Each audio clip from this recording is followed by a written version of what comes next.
Good evening. At this time, we'd like to convene the City Council Finance Committee meeting for Tuesday, December 3rd, 2013. Would the clerk please call the roll? Councilmember Berman. Here. Councilmember Burt. Here. Councilmember Schmidt. Here. Councilmember Shepherd. Here. Or Vice Mayor Shepherd. 4 present. Thank you.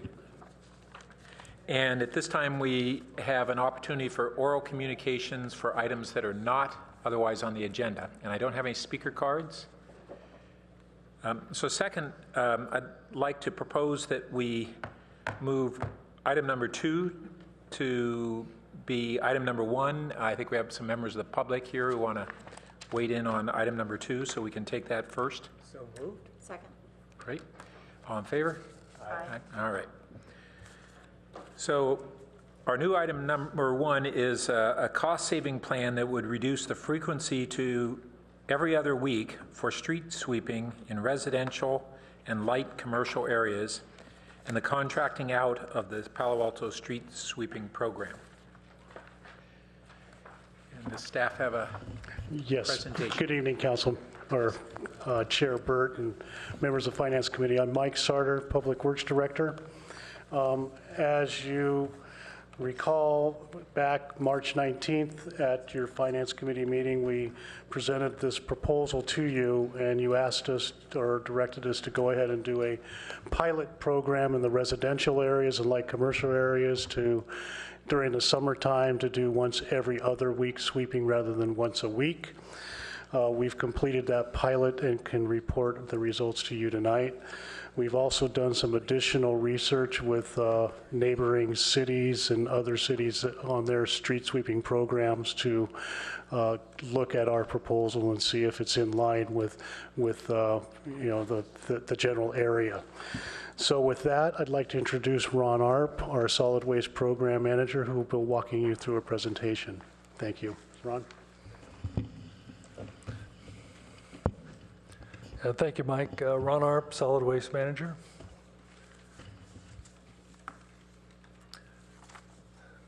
Okay, so the agenda for this presentation is I'll discuss the background and program, talk about the program description a little bit. I'll briefly discuss the recent every other week sweeping pilot results. I'll introduce the concept of the plan that we are recommending. I'll discuss the cost estimates and savings potential.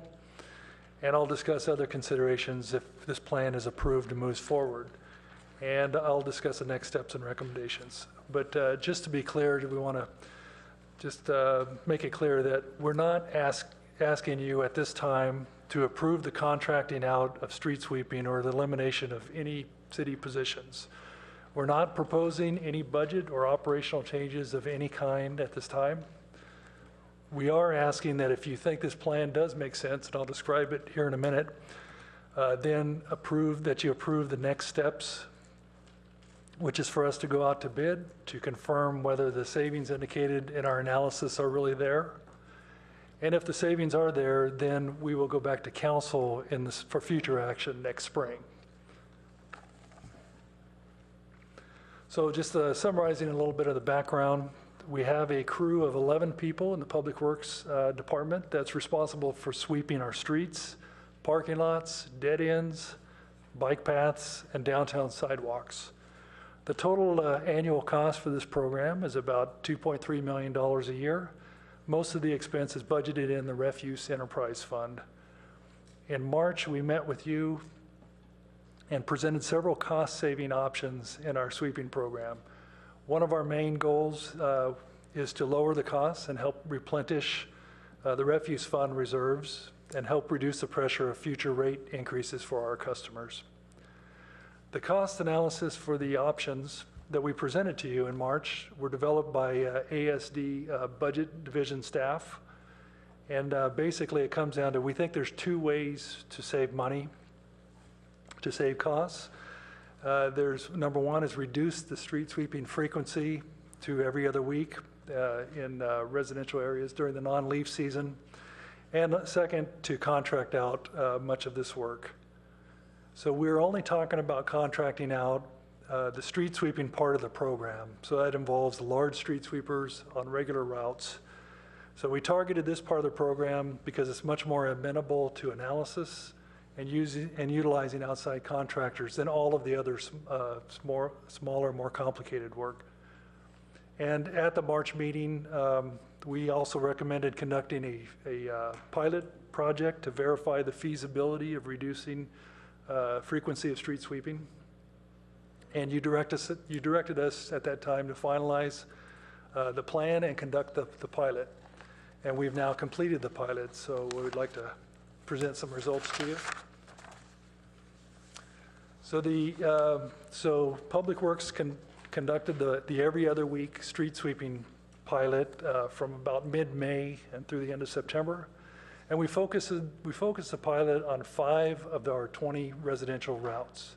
So when I say residential, either now or later in the presentation, what I mean is mostly residential, but there's a mix of some light commercial areas, not the heavily impacted retail areas.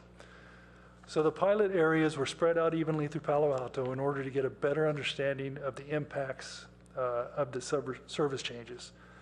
All of the selected areas had standard Palo Alto tree growth, including trees that dropped their leaves during the non-leaf season, like magnolias.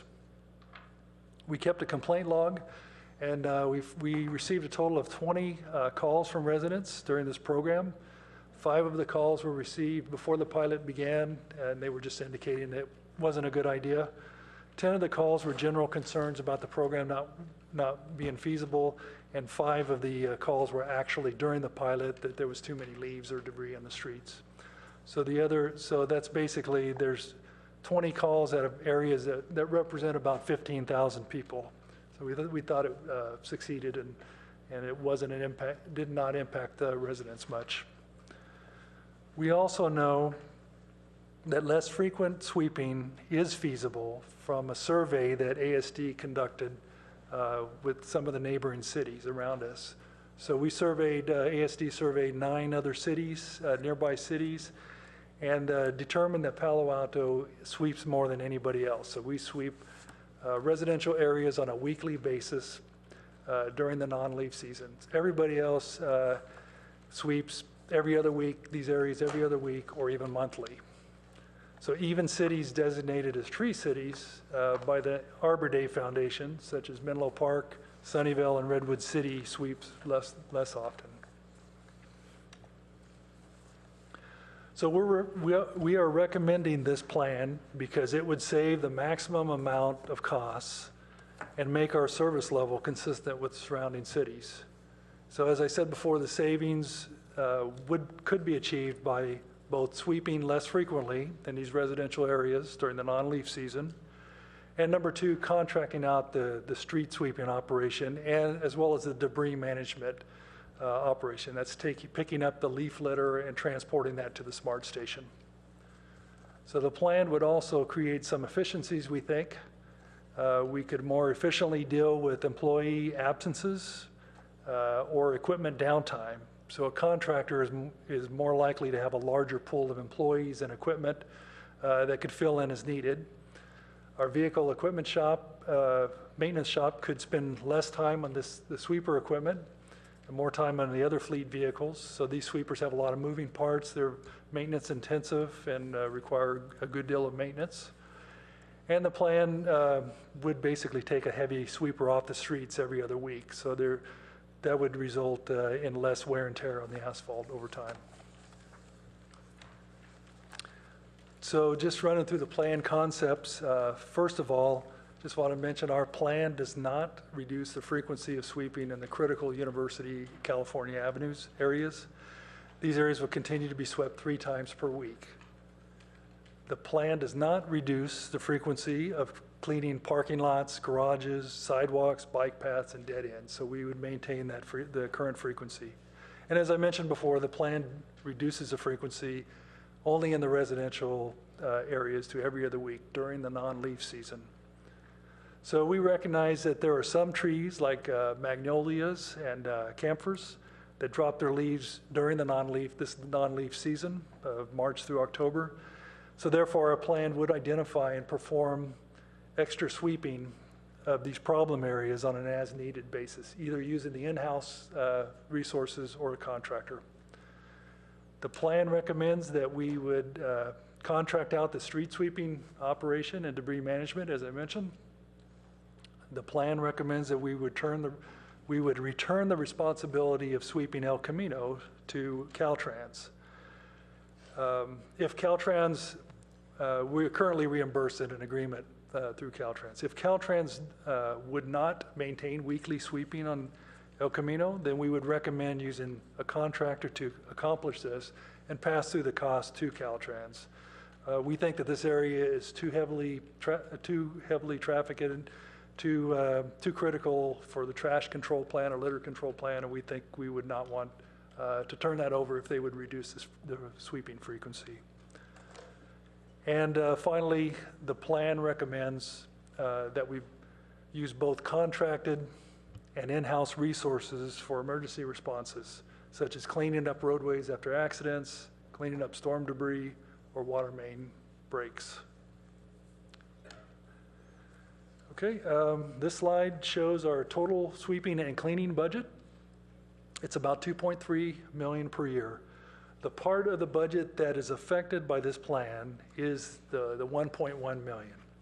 So that is the budget that we're going to be looking at cost savings from, and I'll show you on this next slide. So the $1.1 million approximately is this budget right here. There's two ways of receiving savings. Basically, about a third of the overall savings, the $138,000, could be from, or would be from changing to every other week sweeping. If we just changed it every other week and didn't contract out, about a third of the potential savings could be achieved. And about 2/3 of the savings is if we would contract out that program. So therefore, the current budget of $1.074 million would be reduced to about $661,000 is our estimate for a contractor, for an overall savings of $413,000 per year. This slide does not include long-term savings or avoided costs to employees' pension health care costs that would result in additional savings over the costs in the future. So it's important to note that these savings estimates are based on conceptual pricing from street sweeping contractors with some verification from other cities. But the actual costs would only be confirmed if we could go out for bid to verify it. So other considerations, so ultimately, if this plan were to move forward, then 7 full-time employees or positions could be eliminated. All efforts would be made to minimize the impact to affected staff. We would work closely with Human Resources and SEIU and managers of other sections to place the affected employees in other positions if at all possible. Cross-training with other crews will be offered, and bumping and reemployment rights that are described in our memorandum of understanding would be applied. And the city would be required to meet and confer with SEIU to discuss the decision and impacts of contracting out. We would also reduce equipment from 14 to 7. We think we could recognize a one-time salvage value if we sold those 7 pieces of equipment of $400,000. Regarding contractor performance, we would contact other agencies, and we've already done a little bit of that, to determine the best practices and contract controls for sweeping contractors. We would add these controls into a potential contract to ensure that we get the same high level of service that our sweeping crew now provides. There's some things that could be done. We've already kind of found out monetary penalties, operational speed has to be within certain ranges and that sort of thing. So we would have to definitely make sure the contractor gives us adequate level of service. And finally, the next steps, if you approve our plan, would be for us to go out for bid and for street sweeping services on a modified program. The modified program, if you recall, is the every other week sweeping in residential areas during the non-leaf season. Following receipt and analysis of these proposals, if we can confirm these costs and level of savings, then we would take an appropriate contract to council for approval, along with a list of other recommended actions. operational and budget-related actions. And finally, we expect that council approval would be in the spring sometime next year, and implementation could be expected by the end of August. Thank you. Thank you. Colleagues, we have one speaker card so far, and we could hear from the public and then go into questions and discussion. Okay. All right, our first speaker is Herb Borak.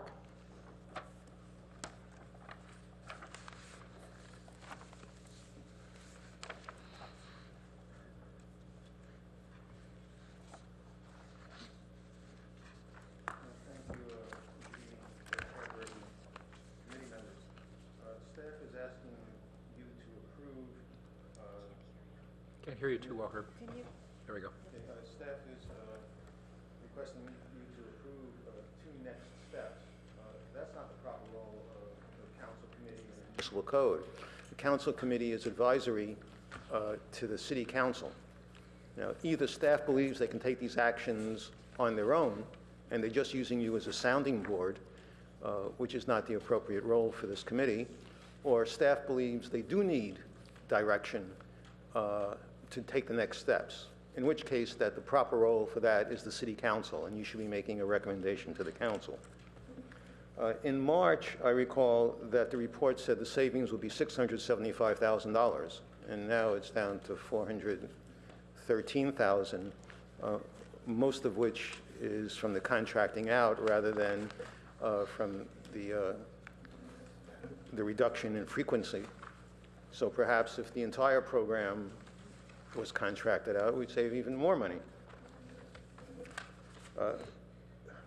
Less than 2 years ago, staff proposed and the council approved, after following Proposition 218 rules, change in the refuse rate calculation that included $6.66 a month to pay for street sweeping in residential areas once a week. When the trial program was held, nobody got a rebate, though they should have, because they were only getting half the service. And what is staff proposed to do in the future? They plan to hold the rate steady to make it difficult to complain, or they plan to have a rate increase, which was the original plan, over a 3-year period to change the relationship between commercial and residential payments, in which case the $6.66 a month would be a good thing to argue about in getting disapproval from the ratepayers for any rate increase to the refuse rate. In terms of the fact of only needing 2 sweeping trucks under the proposal, I note that early this year in January, the council approved the budget amendment so there can be spending over $500,000 for 2 trucks. But if we knew we were going to have a program proposal to keep only 2 trucks, we could have had the most recent trucks kept without going out for 2 more trucks. So first, with one hand, we're spending over $500,000 for 2 trucks, and then we're saying we should get rid of the ones, including the ones that we haven't had for very long. One of the programs which apparently the city would be doing would be taking leaf debris down to the smart station. I thought that was something that would be included in the services provided by any contractor for an energy compost plan. So we're not sure, if that's something else we're going to be eliminating from the program. Thank you. Thank you. So let's return to the committee. Questions and comments, colleagues? Vice Mayor Shepherd. Thank you, and thank you for completing the study. I do find this quite interesting, and so I've got a series of questions. I was wondering if you've calculated savings just by reducing the services if we kept everything in-house. Do you know what that would look like at all? Yeah, it's one of these slides here. I know this table is, apologize, it's a little confusing, but the first item, if you just go to the modified program, the every other week program, and in-house, the savings would go from $1 million $74,000 to $956,000, so savings would be $138,000. Thank you, I didn't quite get that. I guess I have the same question that the speaker had, which is, it seemed odd to me that we would direct you to go ahead and do an RFP without taking this action first to council. So I just wanted to understand that process as to why this doesn't go straight to council for approval of the RFP and then back to council again once you get the RFP. One option that we could do is to take a recommendation from this committee to the council for approval before we go out with the RFP. Well, that seems sort of customary, so am I just not remembering how we do changes like this, and why what seems to be a misstep to me? Yeah, I think part of the confusion is if you look back at the staff report from March, our recommendation was for the finance committee to direct staff to do the pilot.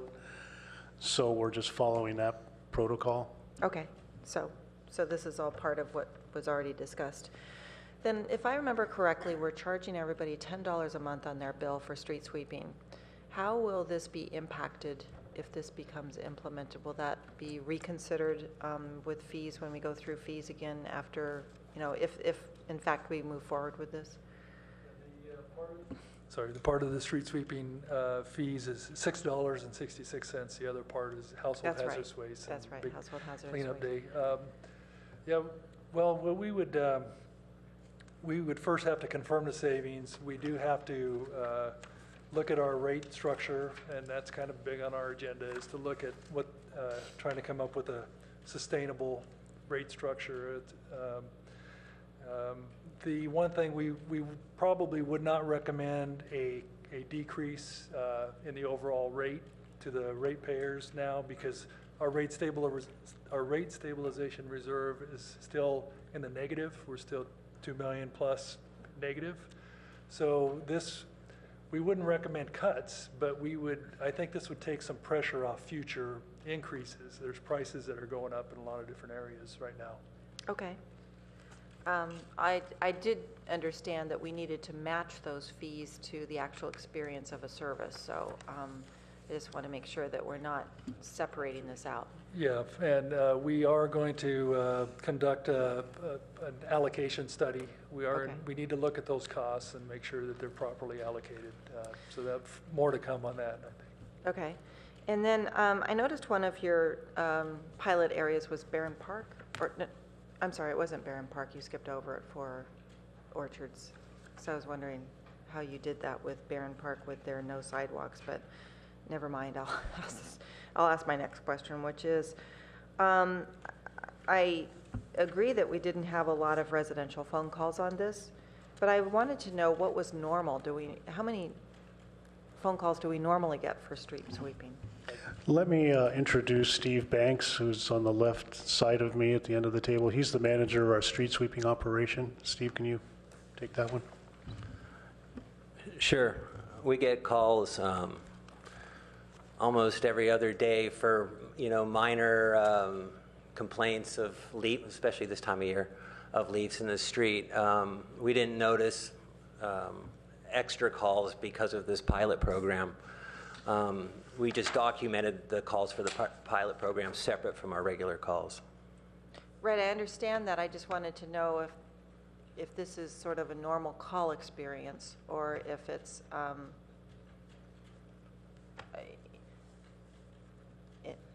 if it created excess calls. I know that these came in specifically for this pilot, but we normally do get calls. Absolutely, and this would be typical.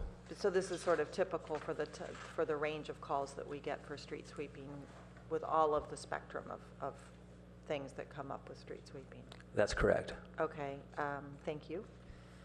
Then I guess I didn't realize that we were taking on the job of sweeping El Camino for Caltrans. So how does Caltrans bill me for that street sweeping? Or why did we take that on? I don't have the history on why we took it on. It was before my time, but the refuse fund pays for that sweeping activity, and then Caltrans reimburses us through an agreement that we have with them. Okay, all right, so this would just be them mechanically coming out with their own street sweepers or contracting with our street sweepers to do it if we move in that direction. Vice Mayor Shepherd, it's a long-term agreement that we've had, and we also have with the county for the Oregon Expressway and other. All right, great. And then also regarding the savings up here, you know that I'm always keeping a watchful eye because I know that each time we hire city staff, they come with a package of benefits that go long into legacy. You know, has that been also included in your calculations of savings? It's not in that number, but in the report we talk about, we took a best guess, if you will, and we estimate it's in the 300,000 range that we would avoid in future replacement of those positions, Okay. Based on just looking at the data that we have on the current staffing and salaries. Good, okay. And then just finally, at some point, if we do move forward with this, which I know I will be supporting tonight, I think the calculation of reducing greenhouse gases is pretty easy to do on this by the reduction of having these trucks go in front of my yard, you know, instead. And I think that that's something that I would like to see also valued and measured, but it's not something that you have to do right now at some point. Thank you. Those are my questions. Councilmember Schmidt?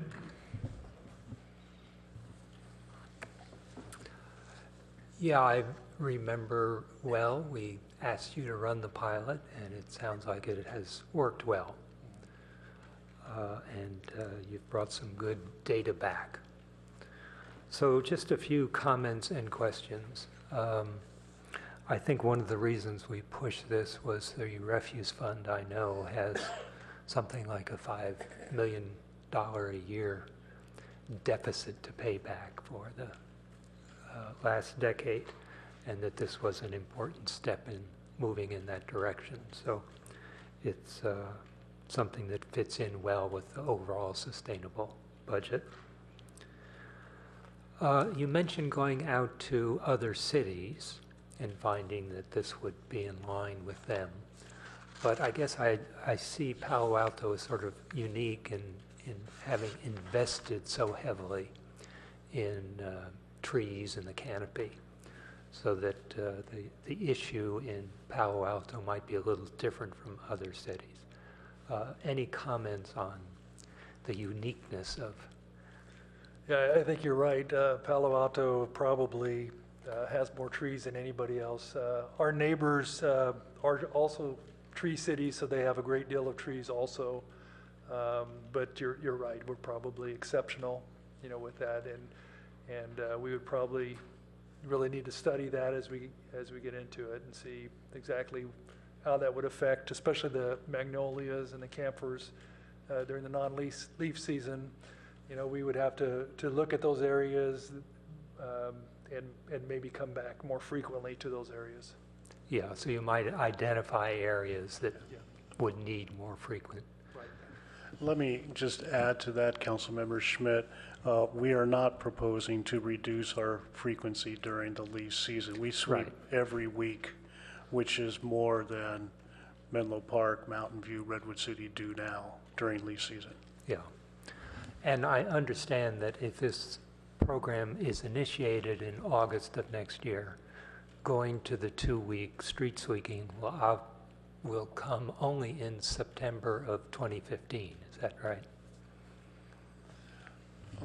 Potentially, though, when we come back to council with contracts, there might be an opportunity to go to the every other week program next summer. Oh, by the without summer. affecting staff, of course, but that would be a potential opportunity. Okay. And the summer would end October 1st, is that? Well, I think the non-leaf season, it kind of varies a little bit, but we usually say it's through mid to late October. Yeah. Okay. I guess one of the issues with leaves, debris in the streets is the storm drains. I know they are very sensitive about what goes down the drain. And it's not just leaves, but other materials in the street. Now, you're confident that there will not be a buildup of papers, trash, objects in the 2-week period? Let me address that. We routinely every fall mobilize our street crews, not Steve's crews necessarily, but our other street maintenance crews, and we clean the catch basins. We do that before the rainy season every year. Yeah, once a year. Yeah, the question is whether in the 2-week period stuff begins to get drained down there. So, yeah, this is part of our stormwater compliance issue with the permit, and the regional board has determined that a low priority area are these residential areas that we're talking about, because they drop leaves, but they don't generate much litter or trash. So therefore, these are low priority. They don't generate a lot of that. Environmental compliance did some surveys during our pilot in those areas and did not observe any significant increase in trash. So I think we're pretty good in terms of how much stormwater protection we would have during the non-leaf season. I think so we've got that we're covered. virtuous in that way. But I guess that brings us to El Camino. And now I know the Water District has had a special program for El Camino and the catch basins on there, and has tightened. And I think they enforced a new catch basin in there that the city is responsible for. Is that right? Just a few months ago. I believe so. We're not proposing any cuts in frequency on any changes on El Camino. Yeah. But I guess that does bring up the El Camino negotiations with Caltrans. Now, my recollection, is just a vague one, is that actually we took it over from Caltrans because they were not doing a very good job, and there were complaints from merchants and people along the street. And so we assumed that and got a payment for Caltrans in doing it. Now, are we negotiating to go back to Caltrans, and are we taking a chance of deterioration? You're absolutely right. And what we are proposing is that we would have that negotiation with Caltrans, and if we were not satisfied that they would sweep on a weekly basis on El Camino, then we would contract out that service and continue to seek reimbursement from them. Yeah. The So only it's not change- just the sweeping, but it's the quality of the sweeping that Yes. they would do. Yes. And I guess since they do have those catch basins now on El Camino, and they are enforcing our responsibility for them, it seems as though, yeah, that it's a tricky issue of working with Caltrans. So just a note on that. Yeah. Last item, in going out for contractors, I guess we have had some issues of identifying the quality of contractors. Tell me a little bit about what reviews and advice you can get in finding the right one. Well, I don't have any experience with sweeping contractors, but most of my professional career I've dealt with contractors, and typically I would say that my experience is they want to get in and get out, and they don't want to do the level of service that we may require. That's why we really have to go and find these measures to put in the contract to control their operation and to monitor and make sure that they're doing the job that they're contracted for. So a lot of your emphasis is upfront in terms of getting it in the contract language, Yeah. as opposed to going out and finding. I think it'd be both. We get the terms in there that have worked for other cities, that other cities are satisfied with, and we would do that. and contact all these other operational folks and find out what measures really work. And then also, again, we would survey and inspect and make sure that they're doing a good job. Yeah. Now, I guess the Parks Department has a number of contracts with the golf course and the city parks that have worked out well. Is that your impression? Let me speak to that, Councilmember Schitt. Yes, as you're aware, the Parks Department has contracts with Kachina Landscape for landscape maintenance and roadway landscaping maintenance, and the golf course has contracts for golf course maintenance. And we would, just to, part of the discussion would be to make sure we have strong performance standards in the contracts that we would require the contractors to follow. And then, like Ron says, we would have staff to ensure that they're following those terms and conditions in their contract through inspecting and that kind of thing. Yeah, so the first 6 months or 9 months of the contract, there will be someone assigned to be checking on Yes. quality. Yes, in fact, we already have a project manager in place in Steve Banks' group that would be working to put together the requests for quotes and the performance standards. Good, thank you. Councilmember Schmidt, we would also add non-payment clauses for unsatisfactory levels of services. That's an important piece to monitoring and enforcing these contracts. Non-payment clauses for not performing to standards. Councilmember Berman? So my colleagues covered a lot of the questions that I had. I just wanted to kind of re-emphasize what Councilmember Schmidt asked about, and the quality of service, and making sure that we're very clear and upfront in the RFP as to the high quality of service we've received to date, the high quality of service that our residents have come to expect, and the high quality of service that we'd expect if we do decide to contract out. And that's something that I'd need a lot of comfortability about, if and when this comes back to us, to make sure that that's being achieved, under realistic, prices from these different contractors. Other than that, my colleagues asked the questions I had. Thanks. Okay. Let's see, a few questions. One, I want to return to the process sequence. I wasn't quite clear, Mike, on, I think it was you who talked about what we had done in March. Did this Finance Committee recommendation go to council in March, or after our March meeting?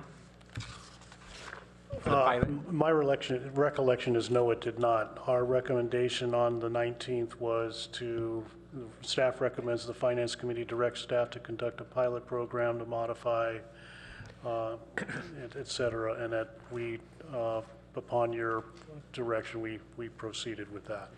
Chair Burt, here's what my recollection is, and I'll have to double check because I'm not absolutely sure, but this is where I was in my head when we talked about agendizing. That this was part of the discussion when we did the rate increases a couple of years ago. You at that time, the Finance Committee, stated that and gave direction that we should look for further ways to reduce cost. And all of that went to the City Council with the rate recommendation. So in my mind, it was all tied in through that process. And that's why we were coming back through you, because it's a finance item. And that's how I made logic of it.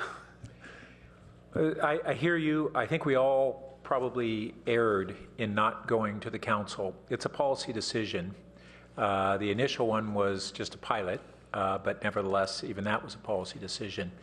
And so I think that this should go to council, can go forward on consent, and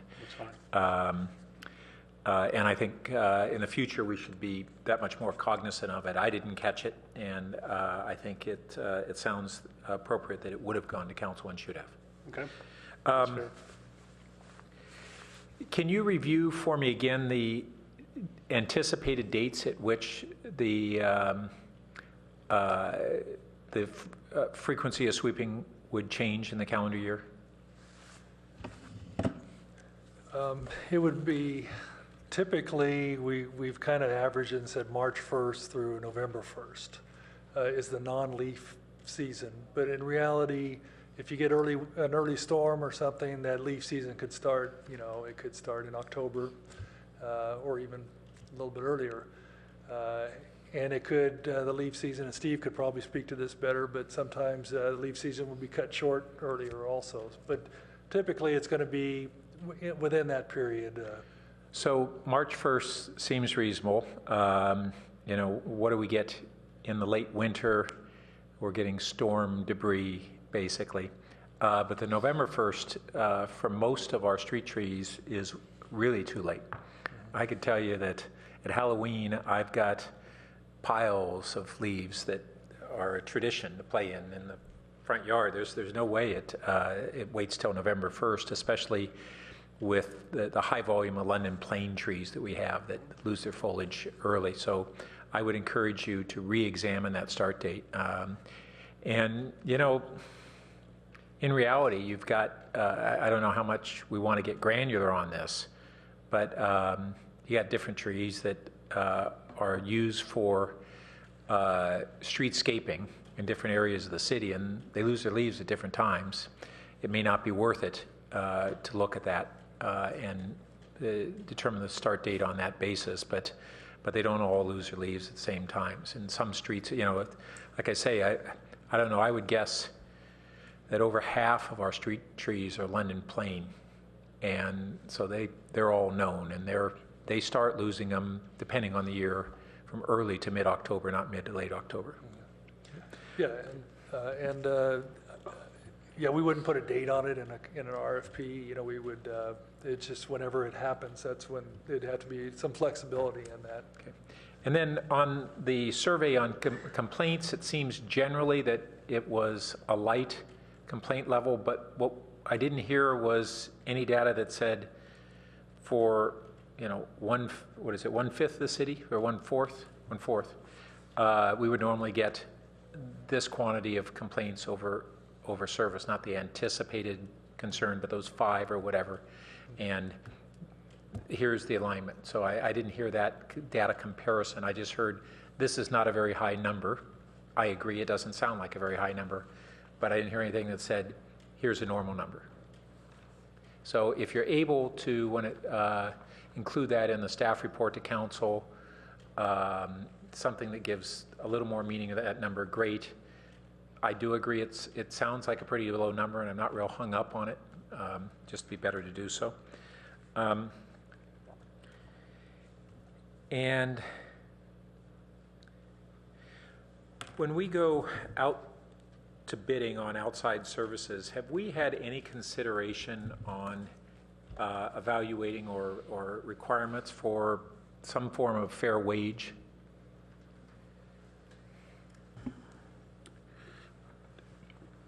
Not to my recollection.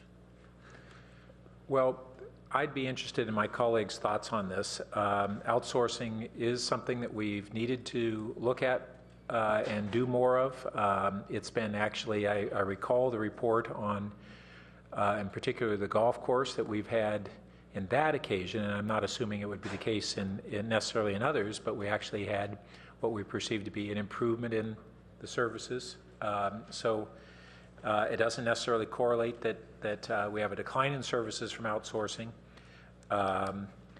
And it's an important consideration for cities to make as we're looking at what we see later, the long-term pension costs continuing to rise significantly. But at the same time, I don't think we should be indifferent to whether the savings that we are accruing are to a significant detriment of the workers. And how we manage that and where to draw the line, I don't have a good answer to it. But I think it's a consideration that should be part of what we look at when we outsource. Are employees receiving medical benefits? Do they have some form of retirement, a 401k or something like that? And it may very well be that if we set those standards, we will have less savings than what we might have if we don't have those standards. And then we have a policy decision to say, and do we think that's fair and appropriate? And I tend to think that it is. I think that getting savings is important. Getting savings at any cost is not a right value decision. And so I'll be interested in hearing from my colleagues on that. And we might want to separate those issues because it's a broader policy question. If this goes to council, we might want to, if we want to have this as a recommendation, for instance, to perhaps Policy and Services Committee, that we refer this discussion to Policy and Services as a future discussion around outsourcing. We could break that up. I think that would be permissible. That specifically isn't agendized tonight. I'm thinking about the right process for doing that if we wanted to refer this to the council for reference to Policy and Service Committee, make a recommendation is that permissible under this item, or would it be in? I'm not sure I exactly understand the question. The question is, if we as a committee wanted to recommend that the council, by way of the Policy and Services Committee, consider what standards we should have in fair wages and benefits when we outsource do outsourcing contracting for the employees that are hired. If we want to have that as a consideration by the city going forward, what would be the right process for this committee to refer it to the council as a whole? Yeah. I think in the context, I mean, a recommendation coming out of this item or whatever, I think it would be appropriate to be able to take that action and forward it to the council. Just to be clear again, I mean, the committee isn't making any decision on its own. You're just referring it back to the council with a request of the council. So it'll be fine.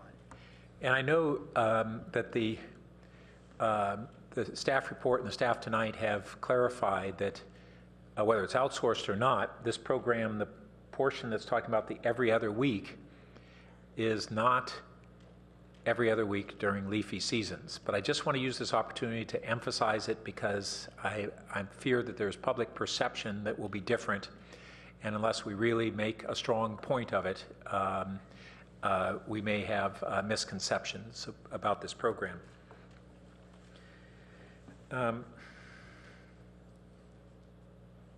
And my final question is related to the impact on the employees again. We have 7 full-time or full-time equivalent employees.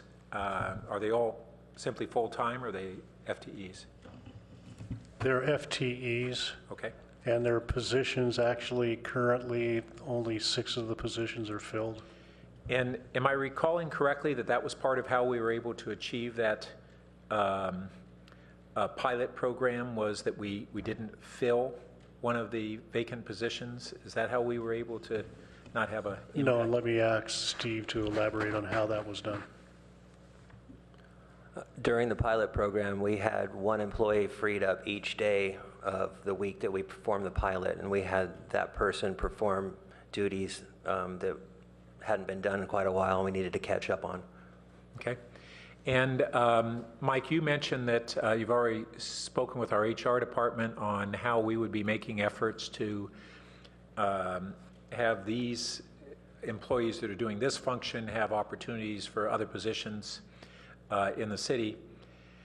Did you receive, or do we have any anticipation of to what degree we will be able to achieve that? Because I'll just add that one of the things that I thought was a real significant accomplishment of our city staff and the council was through the restructuring that we did throughout the recession, reducing our full-time employees in the general fund by around almost 20%. What percent?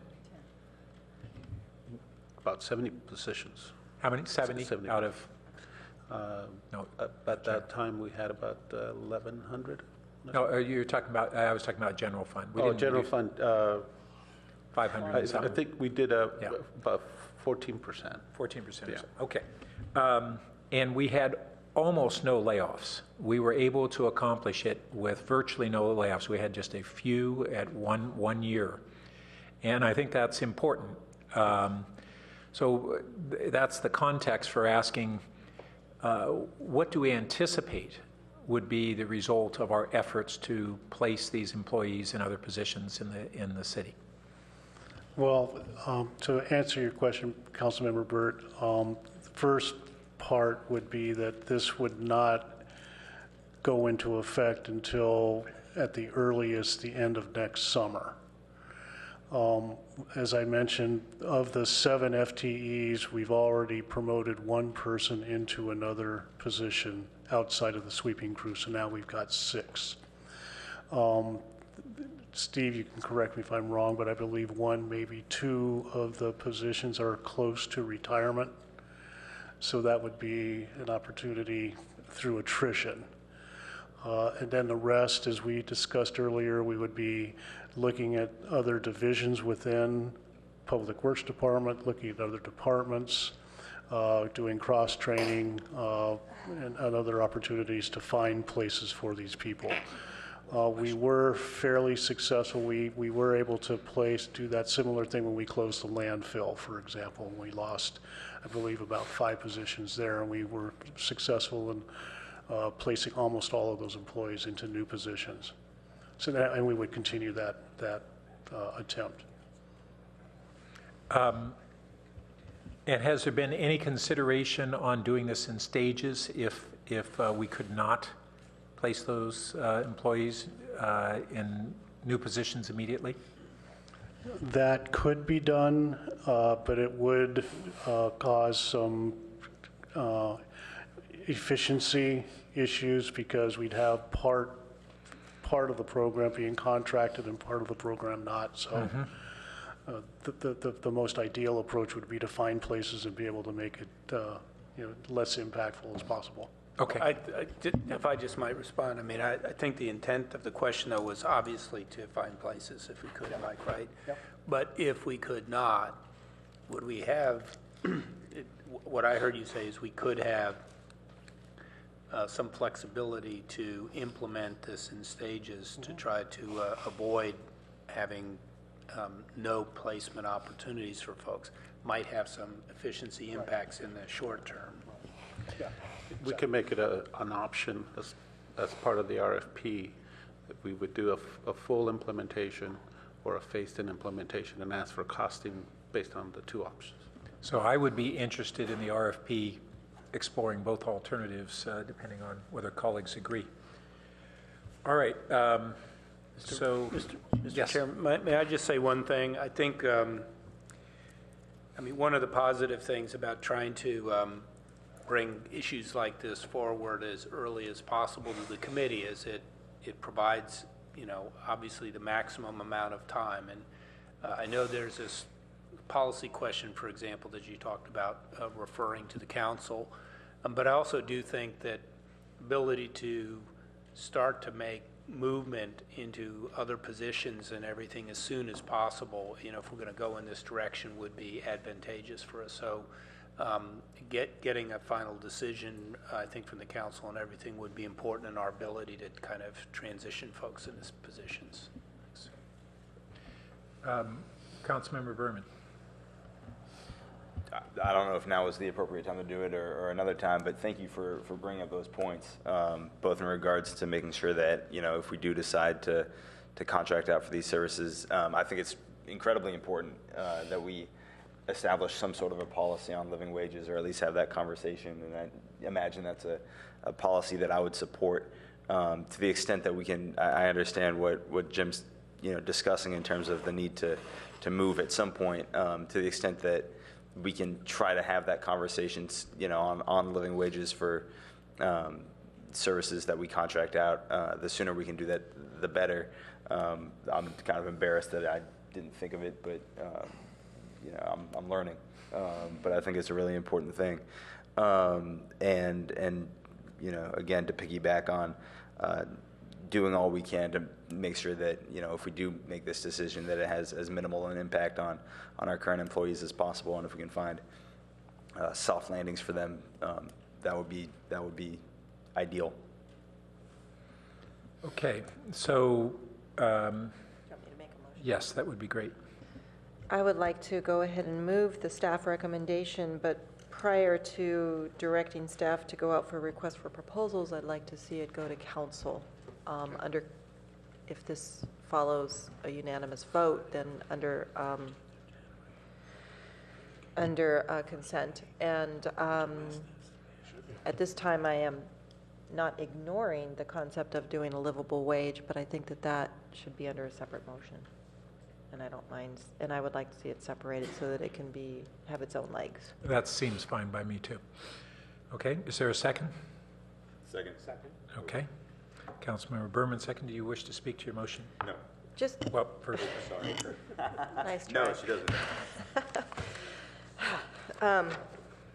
Just, first off, I think this is just a continuation of the dialogue that we had a couple of years ago, and the experience that we've had with our community that does want to see us try to bring in efficiencies and outsourcing to some of our services. I think we're doing in right-sizing our staff.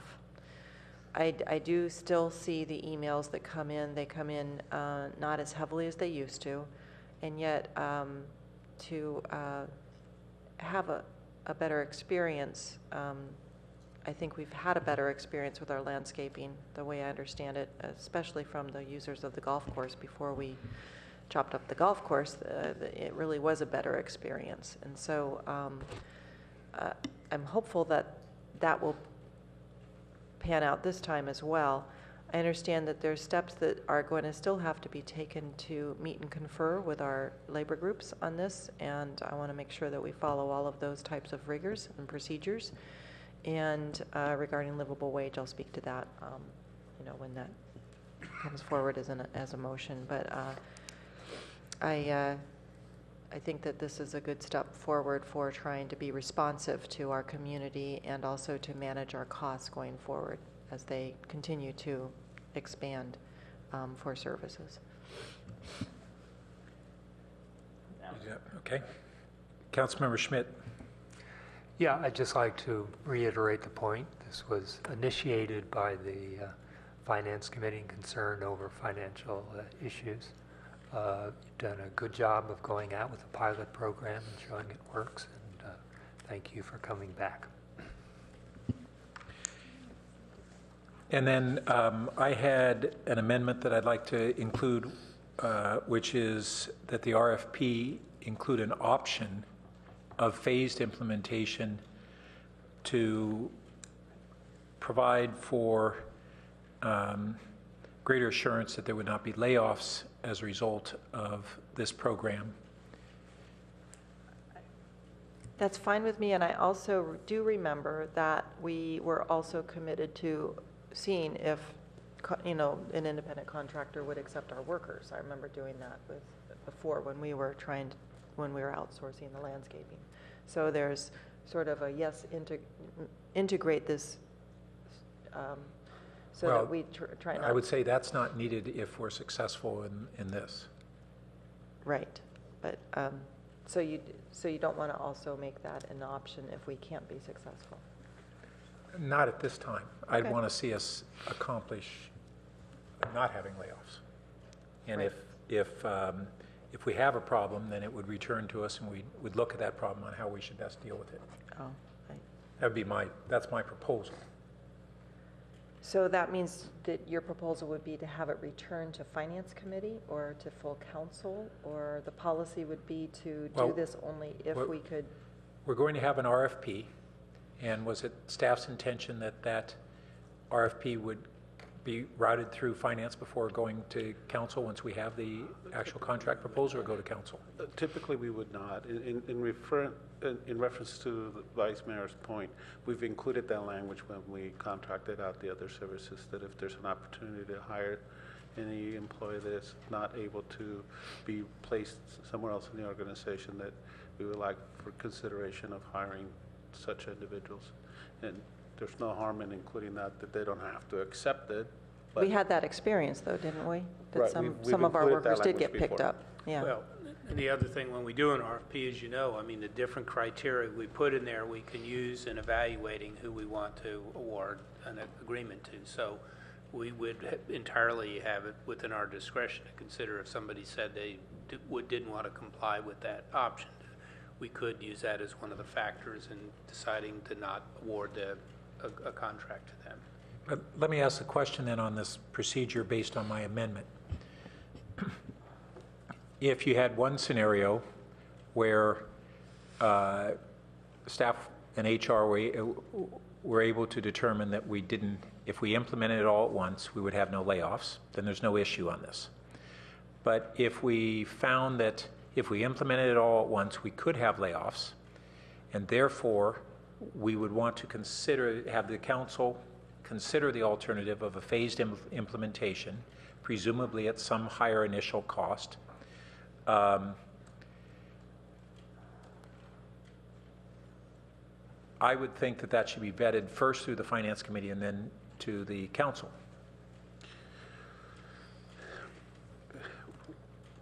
Well, first off, I think for this motion, for me to accept this motion from my side of the existing motion, I would want it to parallel what we did in prior years, which would be to have that option for staff to resolve.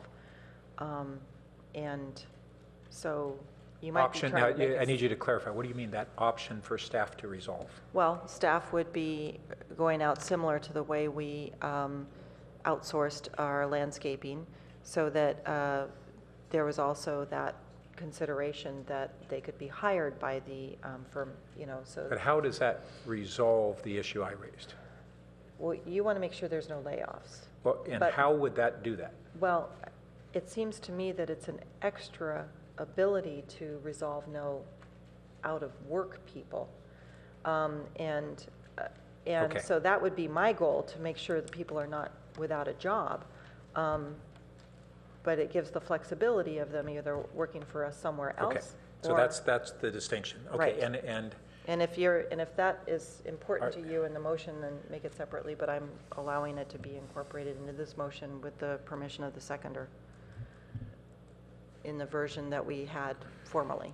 well, I don't have a problem with staff including that in their language for the RFP, but I do want to see an option come before us that would avoid layoffs. If that can be done through a single implementation, all the better. If it needs to be a phased implementation, I want us to be able to consider it. My question, I think Lalo was about ready to answer that, is that if we were going to have that consideration, is it more appropriate to go to full council for discussion or to Finance Committee? And my opinion is that it's our role to vet these things as a Finance Committee, and then it goes to council with our recommendation. If it's unanimous, it goes under consent and moves quickly through council, and we don't have midnight meetings at the council. We will anyhow, just not about this.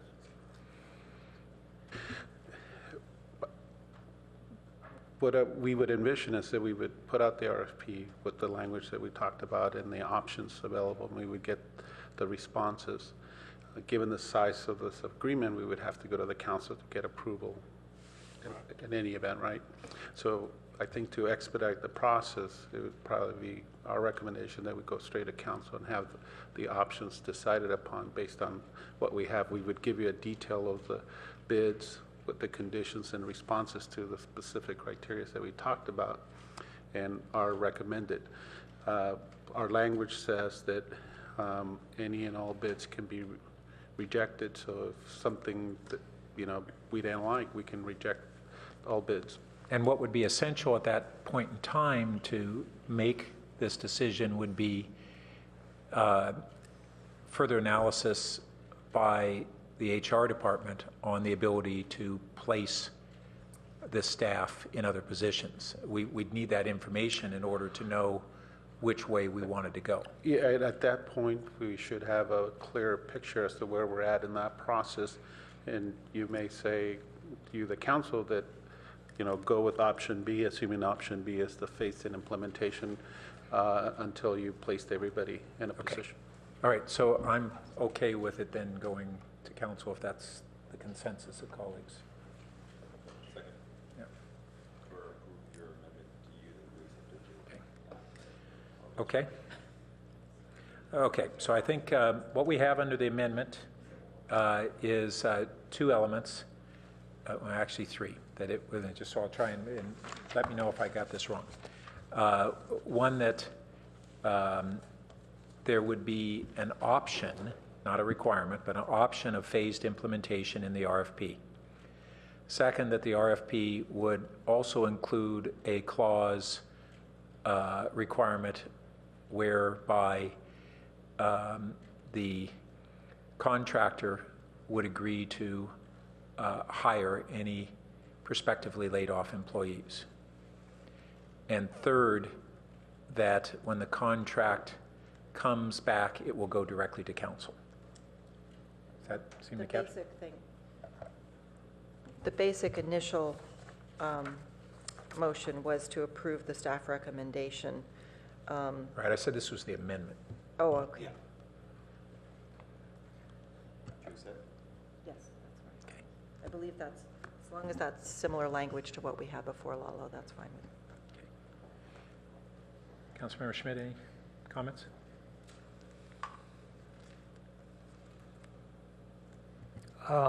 You have inserted the term phased implementation. How long is the phase? So I was assuming that it would be one additional year cycle, but we hadn't specified it to staff. Also, I understood it to be an option. That's right. The RFP, not necessarily. That's correct. That could. That's correct. Go forward or not, so it's. Okay. I think with the option and it being a one-year implementation period. Yeah, and I think in reality, I mean, I think there's a way to sort of describe the committee's intent.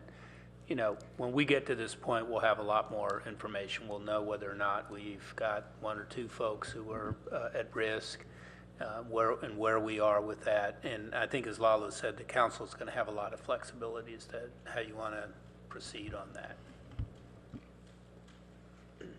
I just want to return then about this question, whether it should go directly to council or through finance committee. The more complex it is, the better it is to do it in committee.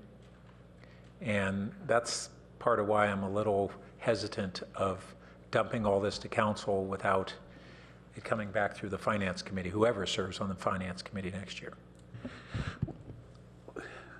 In a way, you're going to talk about it anyway, because not you, but whoever's up here for the finance committee during the budget process, we got to talk about the budget.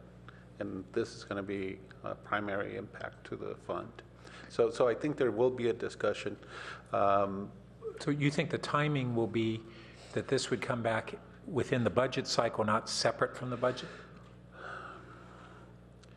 We were just talking that Mike would shoot to go in January to the council with the main motion that you made. So it could align itself if. Well, let me just return to colleagues. I think it would be a good idea to come back to the finance committee if it's best yet, if it's part of the budget cycle, but if it's not, I think it ought to come back to the finance committee and that we don't bog down the council with a long discussion on something that they haven't been wading into without our recommendation. What's the hesitation on, and maybe there is no hesitation, but what's the hesitation on staff's part to do that? I mean, is there a concern on timing, and is that, or, because I have no problem with doing that, unless it's for some reason, detrimental to this process. No, it's just a timing sequence, and we can do that. Yeah, I mean, I'm fine with that. Okay. To the extent that was. So then I would like to include that as an additional amendment. That it return. So the request is to have it returned to council after the RFPs are brought. Return to the finance committee. I'm sorry, return to the finance committee after to vet the RFP. Correct. And to make sure that they follow the current, the motion. Well, to make a recommendation to council. I mean, the finance committee, after hearing it, we may say, oh, gee, we don't want to do the phased, or we do Well, want I to do think the that that's phased. fine. I don't have any problem with that at all. Okay. Have that, is that clear enough? Okay. All in favor? Aye. That passes unanimously. Thank you. Do you want to make your motion on, is it living Want to appreciate the council, the committee's thoughtfulness on this item. Thank you. And we do want to, we have this other aspect, which is a recommendation to the council that the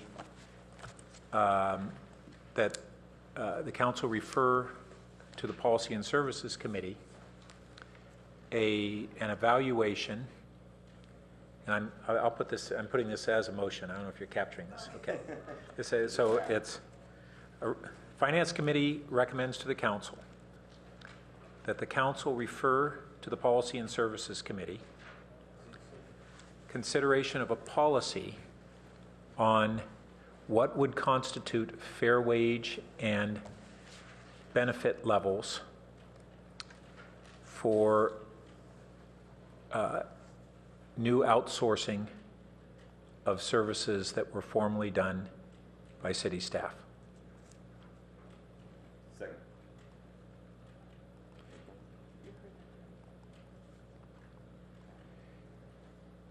I'll just say that I left it open enough, and I'm not trying to in any way have us prescribe to the Policy and Services Committee what boundaries those might be. So they are deliberately descriptions that are imprecise. And I think this will require some additional discussion by Policy and Services Committee, and I want to defer to them to wade into that next year. I think I hope it's become clear at tonight's meeting that none of us want to lay off employees, and we want to do everything that we possibly can to make sure that that doesn't happen.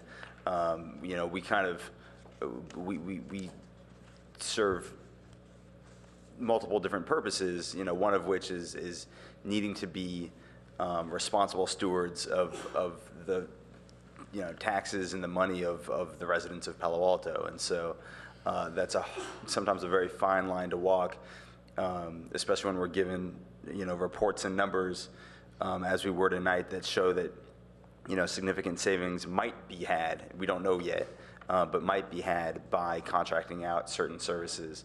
But if we do that, as Chair Burt mentioned earlier, we need to just, I won't say anything with finality, but we need to have a discussion as to whether or not a value we hold is making sure that the wages that those employees that we contract out this work to are fair wages, an undefined term that Policy and Services can discuss. That will also give us an honest analysis and comparison between of what the real savings would be. I don't know that we did that analysis in terms of what other cities have contracted out for, and that might change the numbers in our situation. We don't know. We'll find out. But that's making sure that the people that provide services in Palo Alto, whether or not they're city employees or employees from other companies, I support making sure that those are fair wages, and I think that's something we should absolutely, a policy that we should make before we go further on these types of issues. Great, thank you. Councilmember Schmidt? The motion is not up on the board, so I wondered whether fair wages was in capital letters or not. My intention would be that it would be small case, because it's not attempting to have a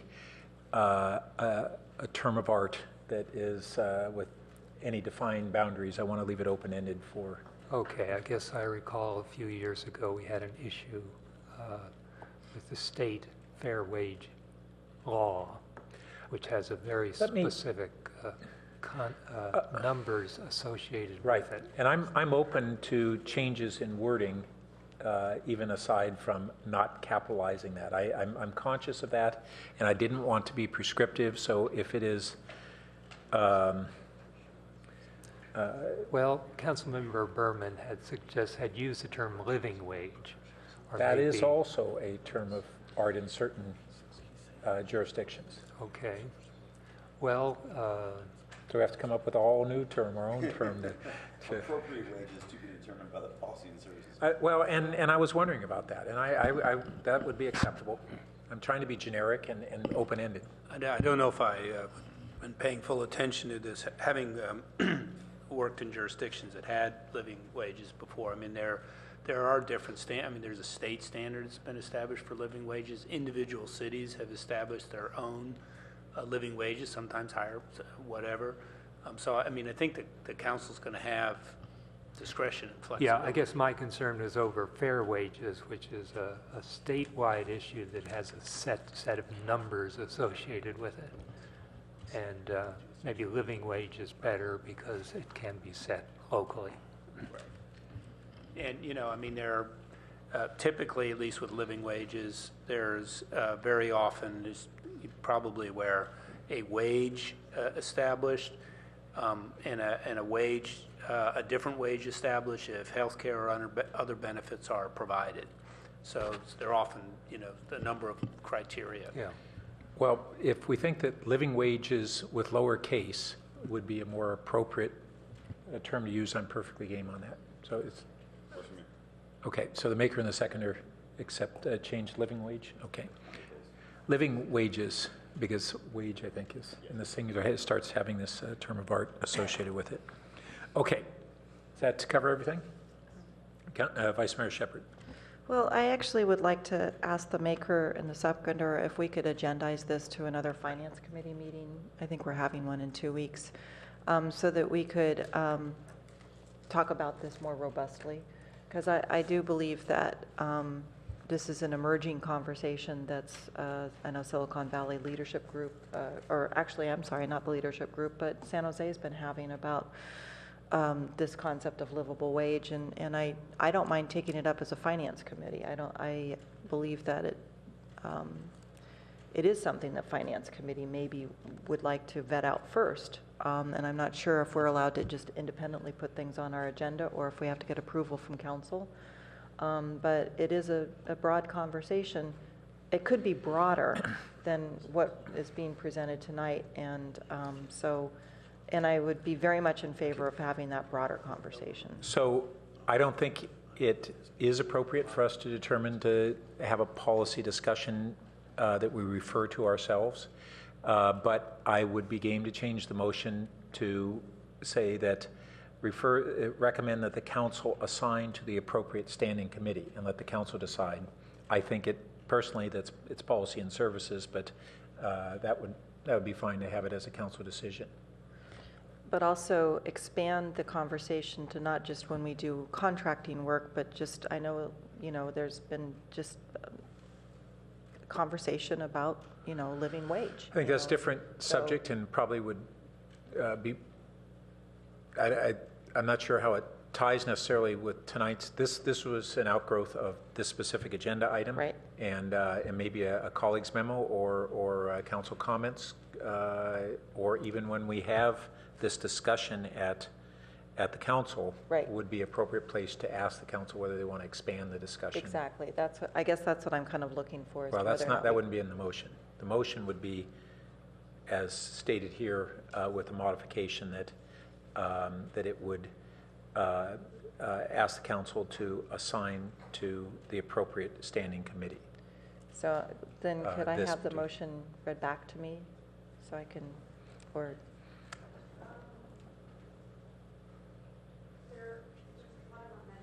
Is your mic on? I'm sorry. Oh, it's behind you.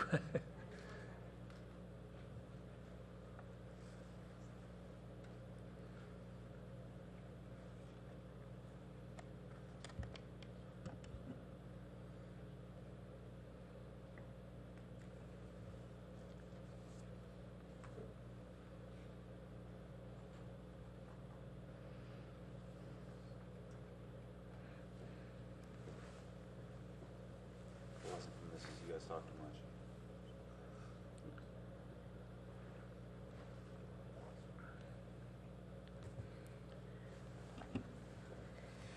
The original motion was that the staff recommendation, and then also that it go to council under the consent, not discussing the livable wage, that being separate from the motion. That was the Right. beginning motion. But And that one's already been voted on. yeah, we so- voted on that one. It was when the chair said, I'm making a motion, yeah. That,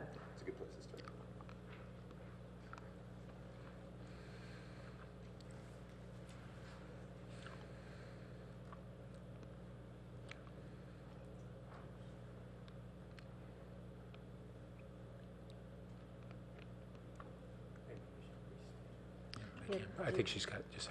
Okay, so that council refer, that it be referred to council what constitutes a fair wage and benefit levels for new outsourcing services formerly done by city and city staff.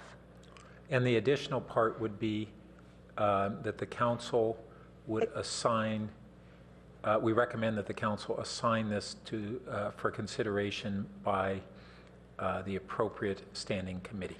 Yeah, that came later. So Pardon then me? the living wage was lowercase, and then council assign appropriate, what you just said. Standing committee. Yeah, appropriate standing committee. Okay. okay, so this is only for when we outsource something that the city At this time. has already done at this time. So, And you're welcome before council to, if you want to raise expanding it, I think that would be appropriate at that time. okay, then I'll be supporting this, and then we can take that movement at that time when it comes to full council. Okay. All in favor? Aye. Aye. That passes unanimously. Thank you. Now, we will move on to former item number 1. Which is where? Here it is.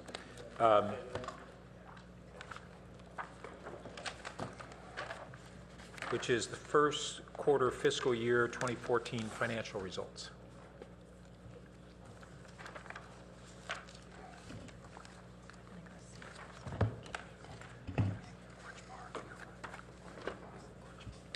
Good evening, Chair Burt, members of the Finance Committee. My name is David Ramberg. I'm the Assistant Director of the Administrative Services Department.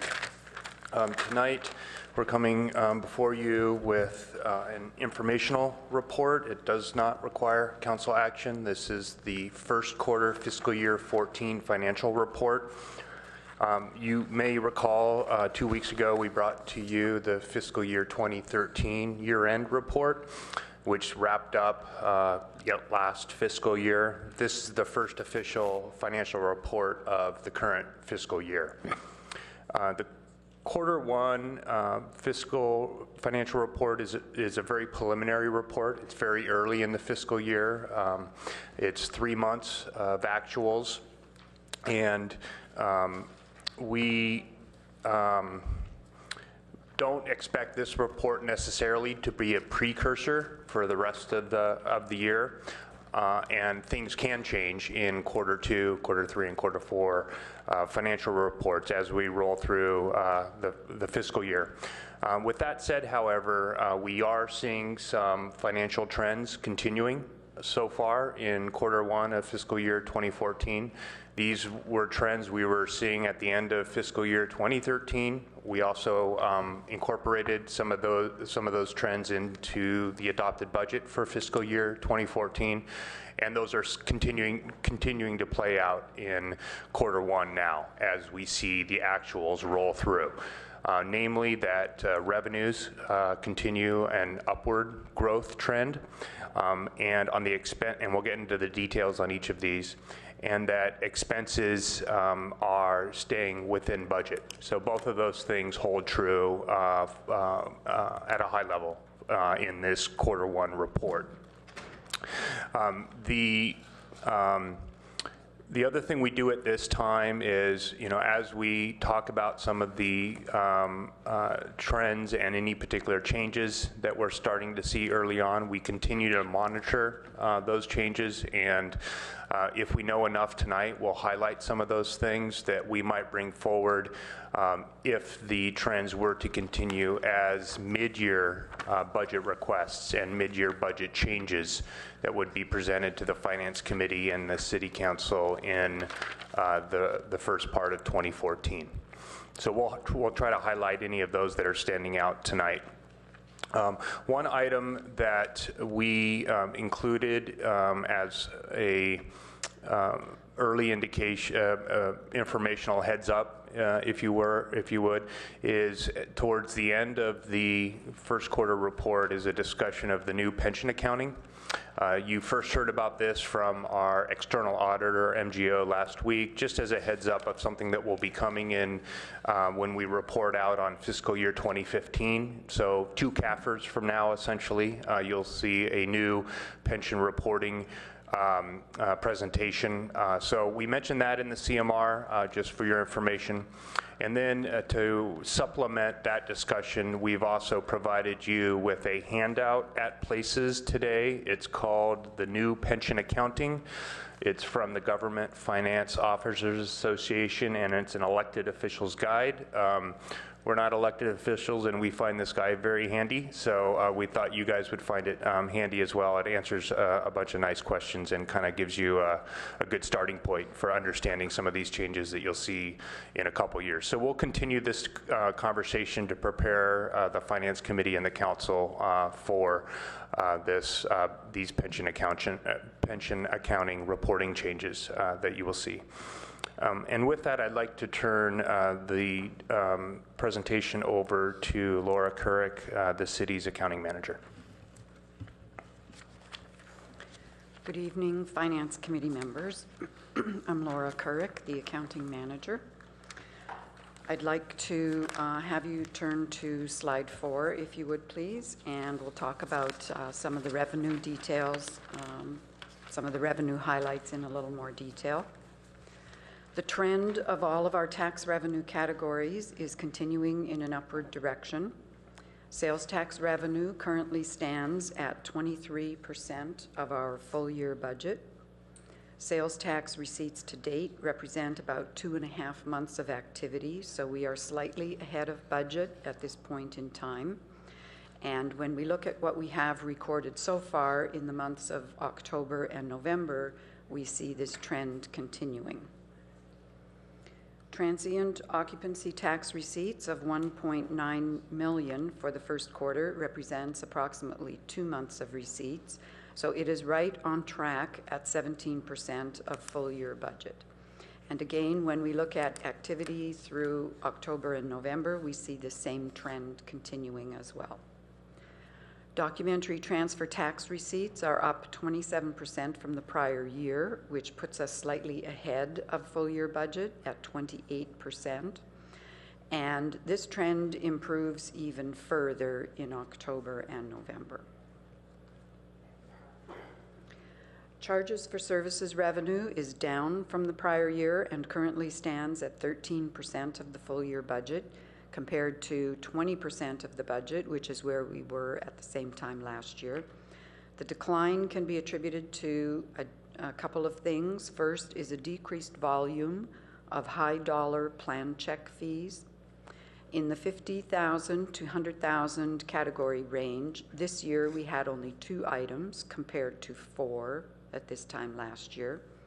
In the $10,000 to $50,000 range, this year we have only 13 transactions compared to 33 at this time last year. We do see that receipts are improving in October and November, and we are going from an average of $322,000 per month for the first quarter up to $380,000 per month for October and November. So we do see this improving. Another item that's contributing to the downward trend in charges for services revenue is golf-related fees. Those have declined from the prior year due to course renovations, and they are trending lower than budget. There was a November CMR that was presented, which related to the golf course and indicated that revenue for the first quarter was far less than what was anticipated. and a marketing campaign was designed in order to spur golf revenue. What we see is that revenue continues to decrease into October and November. If we look at green fees alone, if we continue the current rate of $75,000 per month in October and November, we would fall short of the budget by approximately $250,000.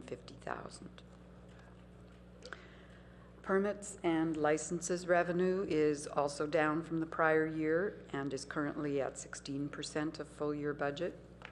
This is due to new construction permit revenue, which is currently down $200,000 from the prior year.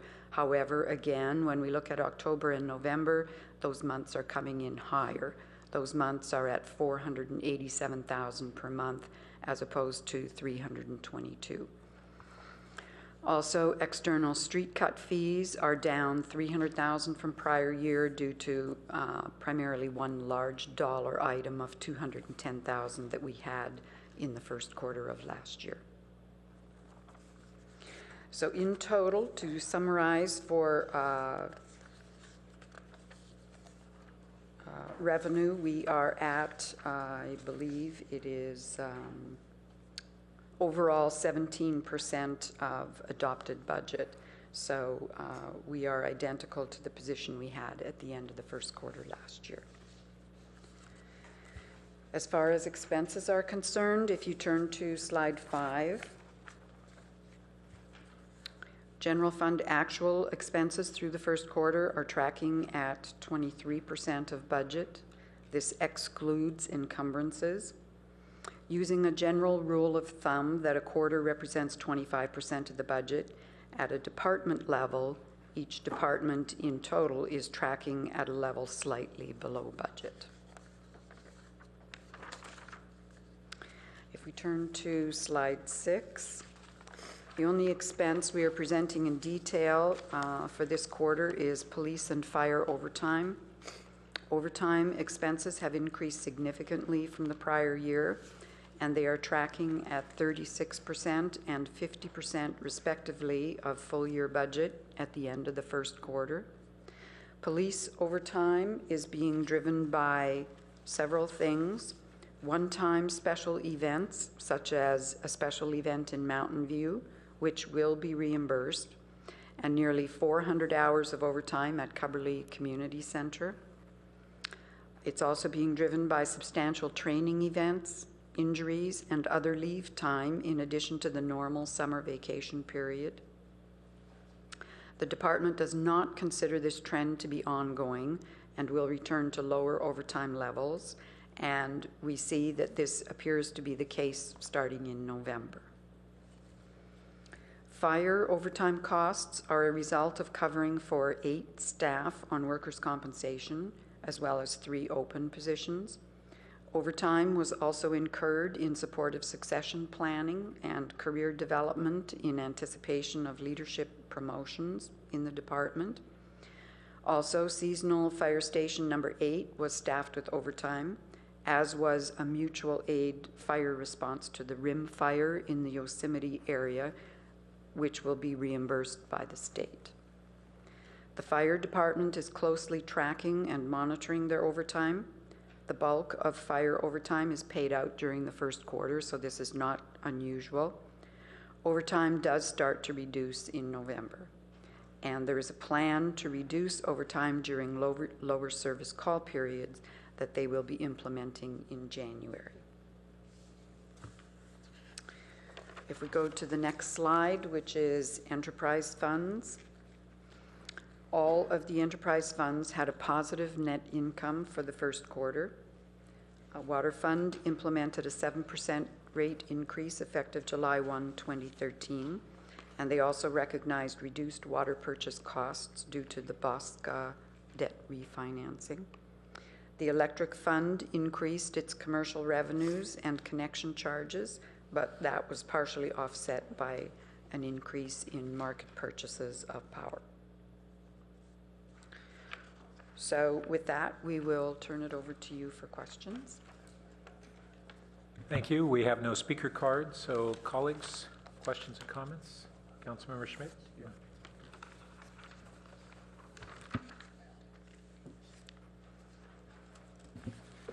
Yeah, thanks. The numbers continue to look good and bright for our coming year.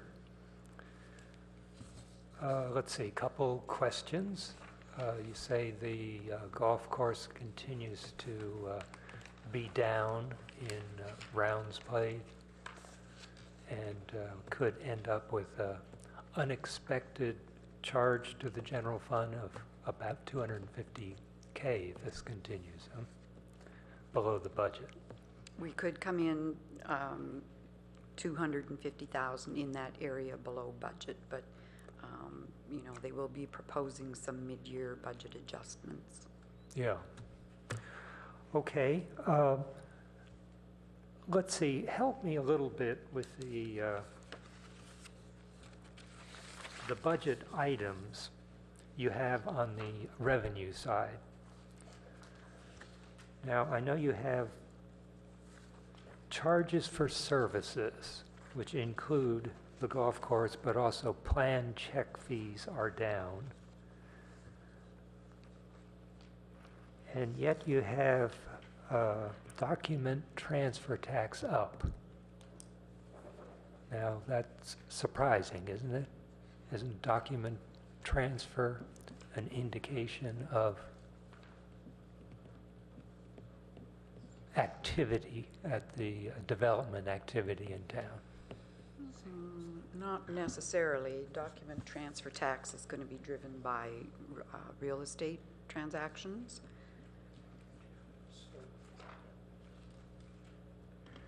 So we are seeing the value of the transactions year to date compared to, these are for remittances through November.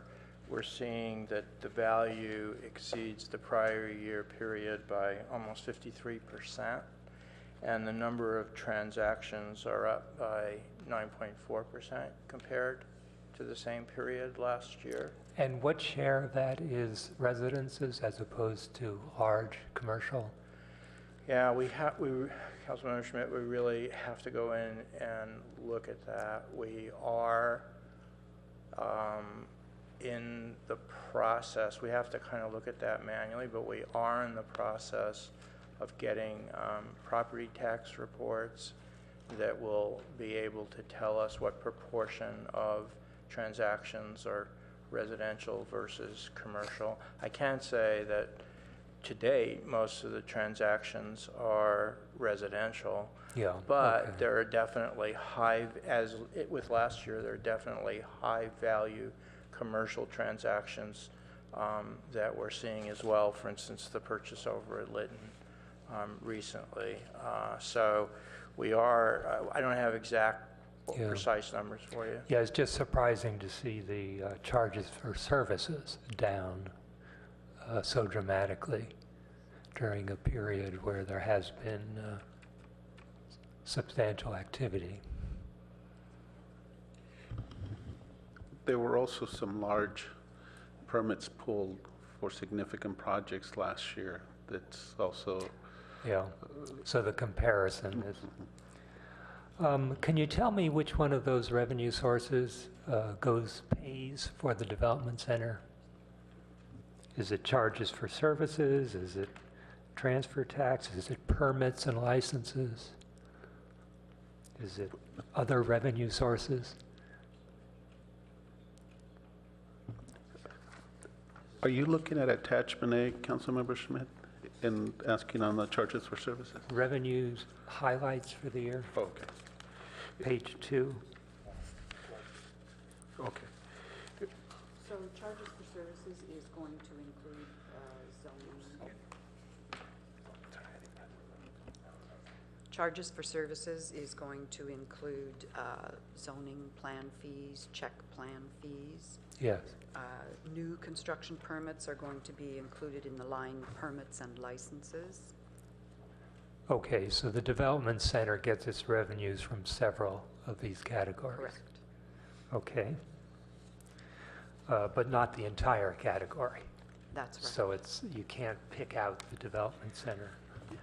Councilmember Schmidt, one of the things that we're working on is to segregate the development center costs and revenue, so we will be able to report with the focus on that, and then we'll have the components of the various departments that coexist in that space. Yeah, that would be helpful because we do look at that as a Yeah.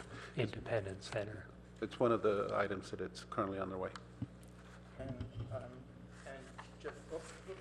And just to be clear, the documentary transfer tax just comes directly to us from the county because it's collected on a transaction and it comes directly to the city. It doesn't go through any particular department other than our department. It doesn't go through planning. Okay, that's helpful, thank you.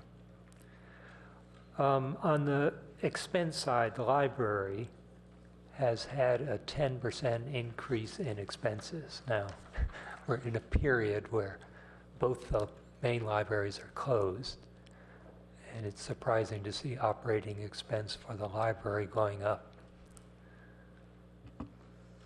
And when we looked at the difference in the expenditures, it's primarily due to library materials purchases.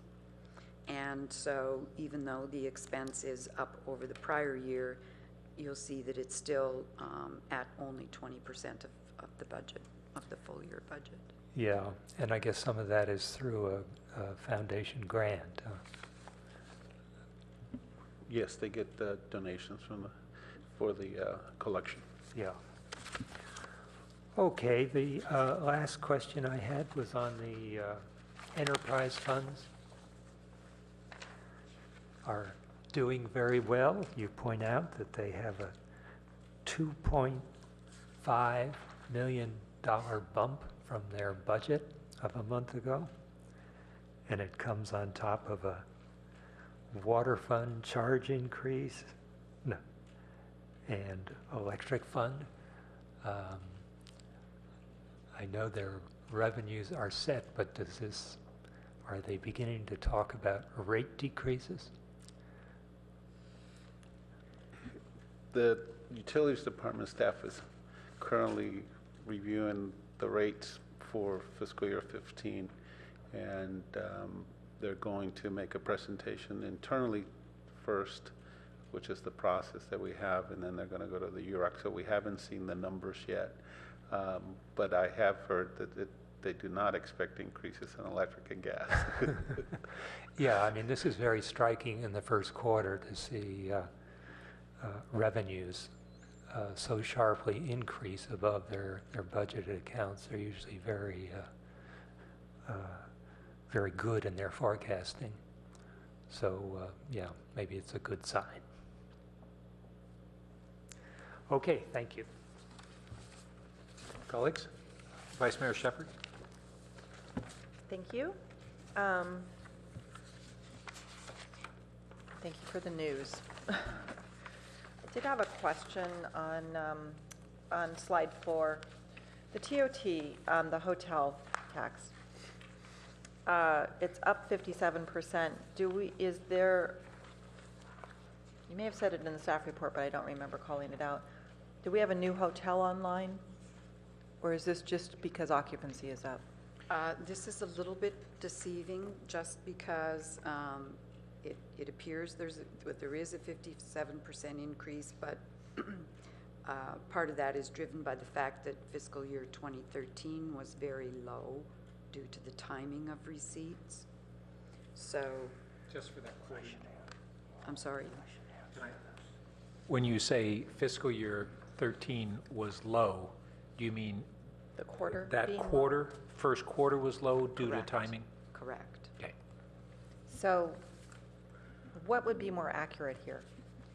The fiscal year 14 would be more representative of the true number. So when we see 6 months, it will probably be That is correct. more similar. It will correct itself. So,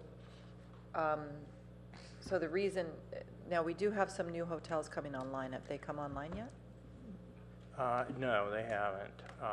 There was a delay in the opening of the, I still call it Casa Olga, but Okay. it's just I know. a memory bank. Yeah. So there are no hotels, but to answer part of your question, in addition to what Laura said, is that the occupancy rates are at 85%, whereas through the first 3 months of this year, whereas last year, for the whole year, they were like around 80%. The room rates are also like $10 higher than they were on average for last year. So we are definitely seeing, you know, maximum almost occupancy levels as well as higher room rates, and that's driving some of this as well. Okay, thank you. Now, I heard you in your explanation say that we look like we might be underwater with the golf course based on the budget that we had looked at last for the reconfiguration by $250,000, $250,000. I guess I'm inclined to ask that we have this come back as a separate item at some point with finance so we can understand some of the things that are influencing this type of gap in our budgeting for this, and if there's anything we need to address. Councilmember Burt is kind of mentioning to me that there's stuff going on with the creek that is slowing things down, and so I want to have an understanding of what's going on there. Yes, we agree. We've had internal meetings, and we think that it's time to come and give you a status update because there are several factors that are potentially impacting what community services staff and public works staff that are co-managing the project are updating us on, and I think it's time for us to come to you and give you that information, and as well as the council, since they get the same packet, and revisit timelines, because some of the timelines that were originally projected may not be realistic anymore, and so we need to talk to you about those timelines, the JPA, and the impact to the revenues, and also the impacts to our tenants. Would this be something that the full council should learn? If you direct us to go to the full council so everybody gets the information at once, that would be fine. Well, it seems to me that if there's other influences based on the JPA, it seems as though I would want to be informed. I wouldn't want it to just be captured in a subcommittee meeting. That's fine. We could do that. Okay. We could go to council. Okay.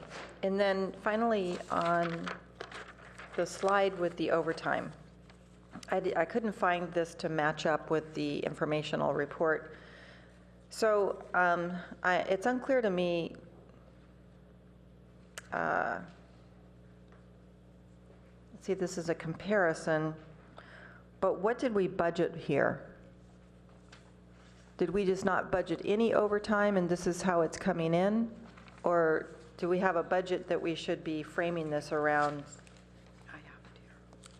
Well, Laura looks at the budget. We do have budgeted overtime. We'll tell you what the numbers were for the full years for 13 and 14. It's just taking a snapshot in time, comparing the two quarters, and so there's special circumstances, I'll call it, that are driving this year's numbers that were not expected. The budget for police for the full year was $1.5 million, and the budget for fire for the full year was $1.4 million. So police has used up 36% of their budget, and fire has used up 50% of their budget as of the end of the first quarter.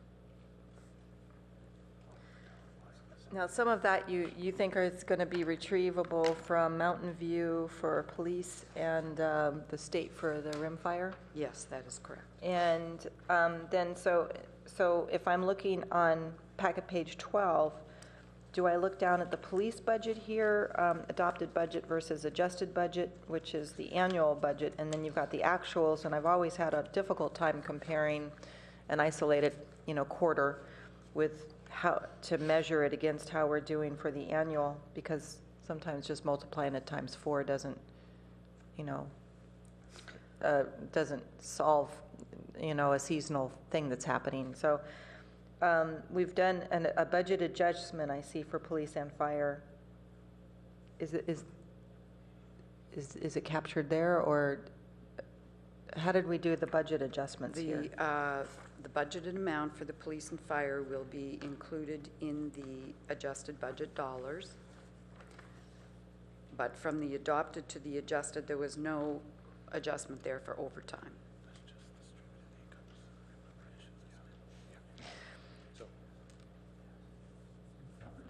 Councilmember Schmidt had a follow-up question. Yeah, if that's okay. fine. I'm just trying to figure out how to interpret this and to see if we have budgeted correctly for overtime and if there's something we need to take into consideration. So, Councilmember Schmidt? Yeah, did I hear you say in your presentation that there were 8 firemen on compensatory leave, or? Yes, there were 8 positions that were, No, workers' comp. 8 staff on workers' compensation. Yeah, that sounds very high. Was there some incident, or? That I don't know, and I'll have to table that question and bring it back to you. Yeah, I mean, that just does sound like a striking number. Can I ask a follow-up? Yeah. How does that compare to last year, do we know? Now that I can't tell you. Okay, so what we had was a list of 3 items that were mentioned as driving the fire overtime at abnormal levels. One was the 8 workers' comp, but if we don't know what to compare it to, we don't know if that's driving it. If there were 8 last year, then it's not driving the increase. If there were 4 last year, then it is. So I think that's very fundamental. If we're going to come and have a big expense due to increased overtime, we can't just have a list of things. Same thing with station number 8. Wasn't that also staffed by overtime the year before? You're right. And unfortunately, our schedules could not work where the fire chief and his staff could be here tonight. He's out of town. So we'll provide you more information on that. But if we're going to do an explanation or imply an explanation of why we have an increase over last year, we should actually cite the things that constitute the increase, not constitute the baseline. Understood. Okay. So we don't really have any, other than the rim fire, we don't have any explanations. successor and professional development are the 2 other things they call that, besides seasonal. Typically, we give you more details, and we provide you what the expected reimbursement amounts are from the agencies. Unfortunately, the fire department's going through some changes in staffing, and that they haven't had a chance to give us that information. So that's why you don't have it in front of you. But that's what we typically give you, and have them be here with more explanation as to, how much of that was the rim fire, how much was for the Station 8 and so on. So we have that in our radar. It's just, we just don't have it this time. So when would that information be provided? So we would, we would normally bring that with every quarterly report. So you'll see it again with the Q2 financial report. If you were to need it seeing it earlier, we would schedule it earlier, but typically it would come back with Q2. Well, my feeling is that this is something that we had worked real hard to get a grip on and seen some real significant improvements. We now have what may or may not be a new trend. And I think we've had a lot of discussion in Finance Committee and Council in the past about how important it was to reform some of these causes for the very high overtimes historically. And so I want to, from my standpoint, I don't want to risk that we get into Q2 and it's a real strong trend and we're stuck with it for the year. And remember, so and that's we'll fine. get the Q2 report in Q3. I think we can do whatever you direct us to do. If you want us to agendize it, and I'll check the calendar of the chief for the 17th to come back with that information. Could be a We can do fairly that. short item because it would be focused on a narrow issue. Right, or if you wanted a report, we can write a report and submit it as an information, whatever you want. Colleagues, any thoughts on what you'd like to see? I think, yeah, it's important enough. I know this was an issue 4 or 5 years ago, and then seemed to 2 years ago. fall back and, it's jumped out in the first quarter. So maybe if it's just an easy explanation, be happy with an informational report. But if there is something you think is worth looking at, maybe you could come back to the Finance Committee. Let us work with the chief, and if there's an issue, I'll contact the chair for. Okay. Yeah, and my sense is the same, that if when you look at it, if you see that it's almost entirely attributable to, say, something like a rim fire that we're going to get reimbursed, that's anomalous, then an informational report would be fine by me. If it's requiring a deeper understanding, then we'd like to agendize it. Okay. Councilmember Berman, did you have anything? I had just a few things. On the enterprise funds and the water fee, that was nice to see a reversal of a trend, but my recollection was that we were projecting water fee increases. Is that correct? And if so, would these funds simply go to mitigate increases as opposed to being potentially decreases? You know, the first quarter, it's kind of a tough comparison. Okay. Because sometimes you don't have all the contracts awarded. So it's really difficult to say or to gauge from the first quarter. I've never liked the first quarter, to be honest with you. Okay, I'll accept that. Yeah. Okay. And then I did want to return to the issue on charges for services and permits and licenses. So even though we don't have that tracking of expenses, in fact, that might be part of, if we have a supplemental report on the police and fire overtime, if we also have information that elucidates how much decline in expenses went along with decline in revenue for these two categories, that would.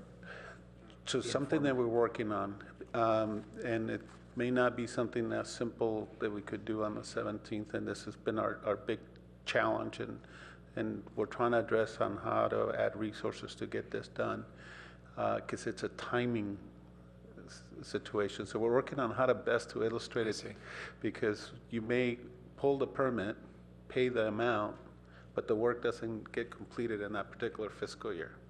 So you have the revenue in fiscal year 13, I'll say, but you have the majority of the work on 14. So we're looking at the scattergram, I guess this would be called, that we're trying to figure out how much of that work that was brought, or the dollars that were brought in for the permits, how much of that work will continue into the next year. So we're trying to explain that to internally ourselves. We want to understand it in ASD, so then we can go ahead and present it to you as a council, because we're going to come back and ask you for more money for expenses, and we need to justify why, and that's what we're working on. I don't know if this is the correct nomenclature in this sense, but it sounds as if the revenue is essentially based on accrued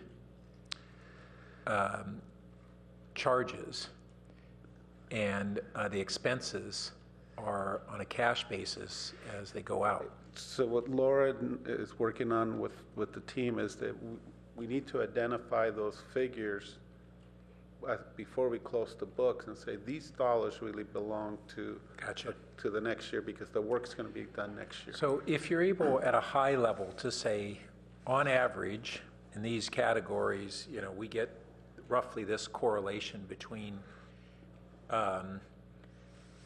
income and expenses, then we can just, in a real ballpark, all understand that, oh, it's not just a fall off in revenue with no tracking downward trend in expenses. You know, and our goal is to have a lot more information to you, and that's why I was making the comment earlier, Councilmember Smith, that we're going to segregate all of this, so we're able to really pinpoint all of those data sets and show them to you with graphs as to, you know, when the activity of the permits, you know, when are they pulled, when are they closed, the timeline of that, what it takes, the changes of that, because Peter wants to show you the performance changes. And so we want to do the same with the revenue and expenses and align it to those pinpoints. So, and that's been our challenge, because we just don't have the resources and Development Center to do that, so we're looking at ways to address that, because we believe it's very important, and it's an important message that we need to get out. And then one other set of major projects related to permits and licenses and charges are the Stanford Hospital redevelopments. And so can you remind me when, we haven't collected all, we on permits and fees, we collect them as they go along, right? We're anticipating those. It wasn't part of their upfront fees. I think you're right. Just so we're clear, you're not talking about the development impact fees, you're just talking about the building Just and the plan? construction fees. I can't answer that. I'm not 100% sure. Okay, because my recollection is that that's going to be a kind of a spike in the periods where that happens, but I don't remember the details. Yeah, we can look into that and we can report at the next meeting. Okay. One additional thing that's worth mentioning along the lines of what Lalo said for us trying to get more information out there, you guys are probably aware of the open budget application on the city's website that shows sort of a dynamic view of multiple years of actuals and the current budget. And we are starting to, we will be starting in the next month or so to populate a monthly column of actuals in that presentation for the first time. So it really will represent sort of the first monthly update of actual information, and that application has gotten well honed, and we've gotten used to it, and the company has kind of perfected the back end or made it a lot better. That's going to be pretty easy for us to do, we think. So we're hopeful that that can then lead to yet more and more over time collection of seasonal information, so that we can see these kinds of trends and speak to them a little more clearly. Great, thanks. And then a final thing is I just wanted to comment related to the golf course. I just want to remind colleagues that I reported out, I think it was 2 weeks ago, during council member comments on, at a general level, what's going on with the Creek JPA flood protection project on the downstream of 101. And although we've begun construction on the JPA and the Santa Clara Valley Water District as the project lead have begun construction on the utilities relocation, and we have earth storage that's going on for both the golf course and I believe for the levees, and I'm trying to remember which piles of dirt are started already. The real issues that are occurring right now are issues with several of the multitude of regulatory agencies that control this, and disputes between what one agency would prefer as environmental mitigations or best environmental design versus another agency, and advocates that are pushing for changes. And so the authority has already adopted certain modifications and is still awaiting regulatory approval from a couple of the other agencies, in particular the Region Water Quality Control Board and the Fish and Wildlife Service. And it is a complicated and disputed issue. Finally, we have a budget gap that we're trying to resolve. The Santa Clara Valley Water District has an estimated range of expenditures for the actual construction, and it's a moderately broad range. And their position is that they would, as the project lead, they would not go out for the final quotation until they have the full funding for the upper end of the range committed to by the participating agencies, including the Water District. And while we have funding commitments for the lower end and even toward the middle, we don't have it reconciled on commitments should the bid come in at the upper end. And that's a negotiation that's been going on virtually weekly with the executives of the different agencies. And the JPA has its retreat this coming Saturday, and it'll be a topic at that retreat. So these are not insignificant issues, but what's happening is that the So far, the funding issue has not delayed the project, but because the regulatory permitting issues have been holding it back. If the dam breaks on the regulatory permitting issues, then we must have the funding issues quickly resolved.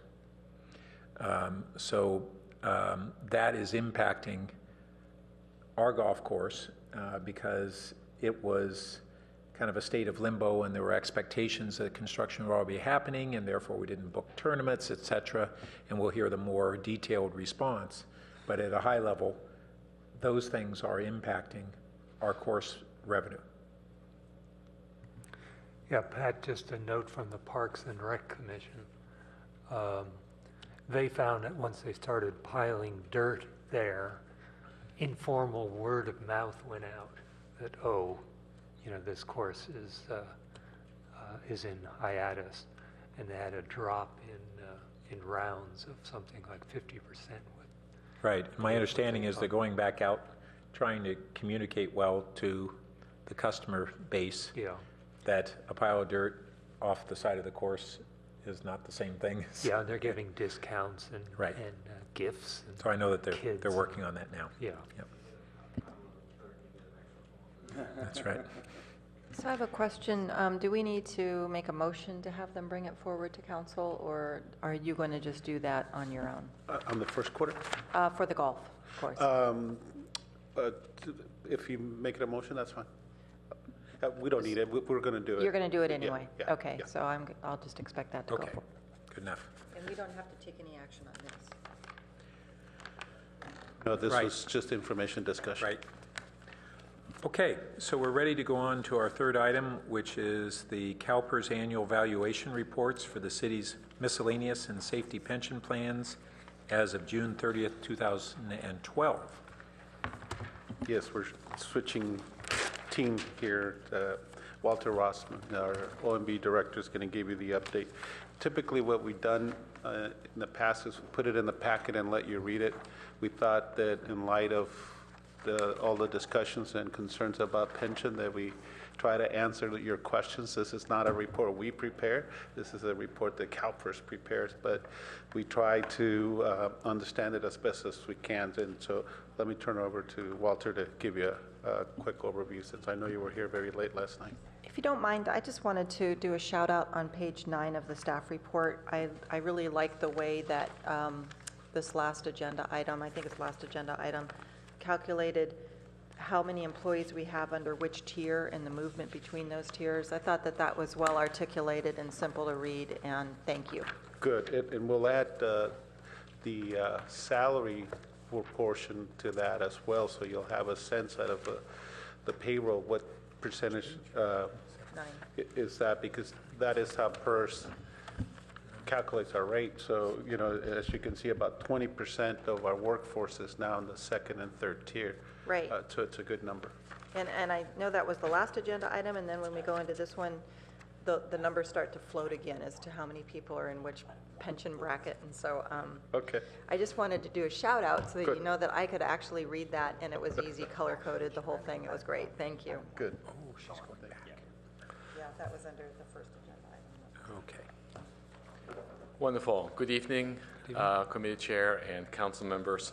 I would like to spend a few moments with you as an overview of these two reports. As Lala mentioned, we usually attach those reports to a long-range financial forecast, but since there were substantial changes made by CalPERS, which impacted the rates forthcoming for the next fiscal years, how they do the actual assumption changes. They will have some mortality rate assumption changes, et cetera. We felt it was important to share this information with you up front so that you can digest this, and there's a preview to in changes in rates, pension rates for the next year's long-range financial forecast.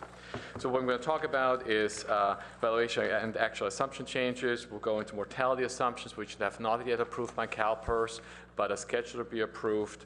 A discount rate sensitivity analysis, which is done in the report, so that's a new addition to the report, as well as CalPERS contribution projections. Usually we get only 3 years of rates, and now we're having 6 or 7 years of rates. And finally, I'm going to have a rate summary, which gives an idea how the CalPERS rates are behaving over the next few years. As we mentioned, Vice Mayor, here's just a quick summary of the 3 pension formats which we have and the benefit levels some employees have, given where they are. As a recap, as you know, we have, in 2010, we approved Tier 2 in Palo Alto. PEPR was approved by the state legislature January 1st, 2013, and the council and the city has adopted those. In Tier 2, it's 119 miscellaneous employees. In Tier 3, it's 28, and we have 2 public safety employees in Tier 3. Otherwise, they're all the main that are in Tier 1. As you may recall, CalPERS did change the discount rate or the interest earnings assumption from 7.75% to 7.5%. We listened recently to a study session at CalPERS, the summary of that, which happened in November, and that the CalPERS board directed their staff to come forward with an investment portfolio composition which targets a 7.5% interest earning assumption. So we don't believe at this time that they're going to drop it further with the next, for the next valuation, but perhaps within a year or 2, this may change and they may continue reducing the interest earning assumption discount rate in order to make the plans more viable. One thing CalPERS did is they went from an open amortization, 30-year amortization period, to 30-year. An open basically means you refinance your mortgage every year for 30 years. A closed means you plan to pay it off in 30 years. So that's a big change, which I think is a beneficial change for the members as well as member agencies. The smoothing period that changed as well from 15 years to 5 years. What that means is there's a market loss or market gain, it would be recognized for a 5-year period. If the assumption changes, such as mortality rate assumption changes, and I'll exemplify it in the next page, then you have an increase, a ramping up of the assumption change within 5 years. If you look at this slide here, the trapezoid I have here for you, the mortality assumption changes impact to our rates is expected to be 3%. CalPERS will ramp this in starting with not 14-15, but with 15-16 with 0.6 percentage points or 60 basis points, and ramp it up to within 5 years to 3 percentage points. They keep it constant for 20 years, and then it ramps down again. So that's what this 5-year phasing period means in conjunction with the 30-year closed amortization period. Looking at the discount rate sensitivity, I think it was important to highlight this for you. So basically, right now the valuation assumes a 7.5 discount rate, interest earning assumption rate. If CalPERS were to drop it by 1 percentage point or increase by 1 percentage point, that has a significant increase or decrease to the total rates the employer would have to pay. And that if you drop it by 6.5%, our rate for miscellaneous would go from 23 to 35% to 37.9%. Significant 14 percentage point, 14 percentage point increase. If, however, CalPERS were to increase the discount rate to 8.5%, that has an impact to us too, which would decrease our contribution rate by 11%. It primarily what it impacts is the unfunded liability rate, the portion of the rate, not so much the normal rate, but the normal cost as well. And that's the same thing for the safety as an exemplification. It's in the report, but I felt it was important for you to see this. One thing we were struck by, and we contacted CalPERS on that, when we looked at the rates, and these are the 13-14 rates are based, this is the current rates which we are paying based on the 2011 valuation, and the 14-15 and 15-16 rates on this chart are based on the 2012 valuation. As you can see, the increase in miscellaneous is 1.5% of pretty much 1.5% for both years. Okay, I can do that. However, if you look at safety, you're looking at a 6 percentage point increase and a 2.5% increase. And that is rather striking for us. So we contacted CalPERS and said, if everything is equal for both plans, how come that the increased safety is sufficiently greater? And really what happened, and the report actually shows that, there's 2 things which happened. Number 1, the payroll which they're using dropped. So we had, last fiscal year, we had sworn vacancies, and we had some positions which were frozen, we call them here, so which were not filled. So budgetarily, we choose not to fill those positions. We kept them frozen and have budgetary savings on a one-time basis. That decreased the payroll. Once you increase the payroll which they use, that increases the unfunded liability, because now within 30 years, you have to pay off the same amount of money on a lower payroll as to recuperate the cost. A lower payroll also means, in order to do this, the mechanism for that is increasing the rates.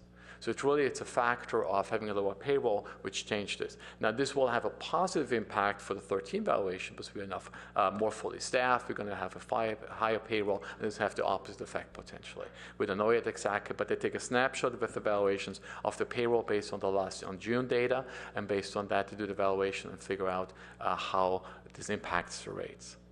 Is that clear? Okay, now we can come back to it.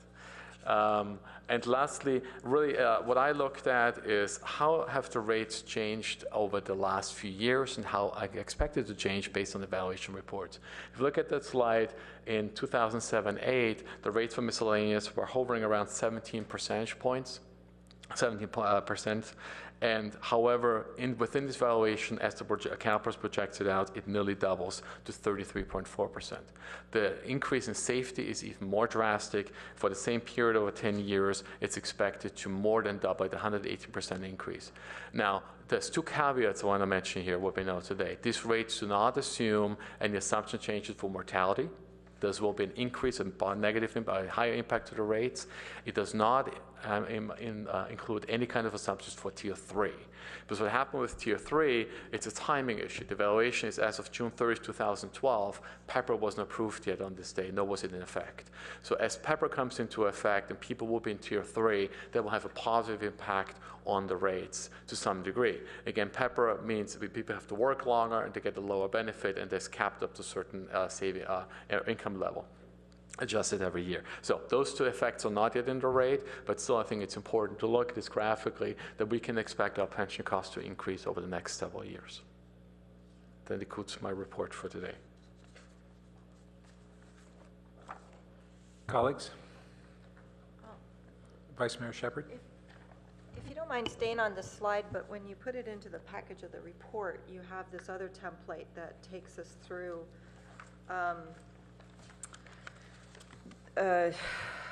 something. It says employers' PERS rates. Correct. This is the table accompanying to the slide, and it basically shows the rates and the change of increasing rates from year to year. So that we get up to 52%. On the safety side, that's correct. I guess I'm trying to understand, what is this telling me? That our contribution, which is at 33% right now, 33.44%, or is it 31.05%, will steadily increase without the mortality factor, which would be another 3% on all of this. That's correct. So why is the rate? That would inflate also, so each year it would go up, starting right now at a 3% differential. And so how is this possible? I guess I don't understand what it's trying to explain to me. We have a de facto increase in what we have to pay here? That's correct. So there are several reasons which drive those rates. The way actuaries determine those rates, they look at projected payroll increases. So they assume a certain amount of increase in payroll, which will be a step increase for safety employees, potential general wage increases, which the council may grant.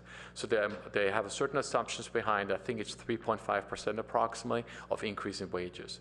Then the second thing which drives it much faster in safety is that the benefit is much richer than with miscellaneous employees. Safety employees retire sooner, and the benefit they get per year is higher than with miscellaneous. So these factors obviously combine them with a 30-year paying off period, which has changed, increases the rates over the next few years. Now I see one thing which you can see though is. So my question would be, if we were to extend this out for another 17 years. Will it go straight up? Would we go up to 100%? Okay, good. I'm glad you're asking that. So that brings me back to the trapezoid. And then over 100%? Oops, what did I do here? I did something here. No, what it will do is, coming back to this slide here, and let me just get back to on here, stuff for me to see. There we go. This is current slide. And I apologize, oh my God. From current slide, there it is, sorry. Okay, there we go. So what will happen after this ramp-up period up to 2019 to 2020? That's what CalPERS stopped projecting rates in the valuation. The reason why they did that is because they took care of the 5-year ramp-up period of increasing rates. If we were to continue it, it would, per CalPERS, stay flat thereafter. So safety, everything staying equal, This is just a snapshot in time. Things may change for next fiscal year, for next valuation period. It would go flat across. So what you would see is exactly that picture up here. It would stay, safety would stay at 52.5. And I'm sorry, that was actually misleading because it tells you only, it appears that the trend is upward going. But that's just information CalPERS provided in the evaluation report, but it also told us, was asked the same question, what happens the year after? And per the evaluation method which they have, it would stay flat. Another point is that keep in mind that this doesn't take into account the second and third tier savings that eventually will start showing up in the latter part of this. And so that would also impact the rate. And then we did not have a good year in the year that we were closing here. It was 0% return, so that's also impacting that, even though last year it closed to 12%. I can understand all that. I guess what I'm not still following is how this becomes our rate of payment. Okay, so what is it that we're writing a check to? We're writing a check to CalPERS in order to fund the benefit for our employees, retired and active. For the defined benefit. That is increasing, with the causal relationship for these increases being the investment prospectus, which is not ever going, what exactly is the, because for me, it seems like whatever we're setting aside today should, and I know every time we have to look at CalPERS, I have to recalibrate the way I think about futuring things out like this, because it has a different type of formula that has a different type of explanation than any other kind of projection I've ever had to do. So I'm writing, so we are having people set aside for their pensions, and then we do a certain amount of pension setting aside, similar to my Social Security trust that I have with our state government, with our national government. So, and I know that the way that gets brought back to me during Social Security is very different from the way CalPERS does it, because this is a defined benefit.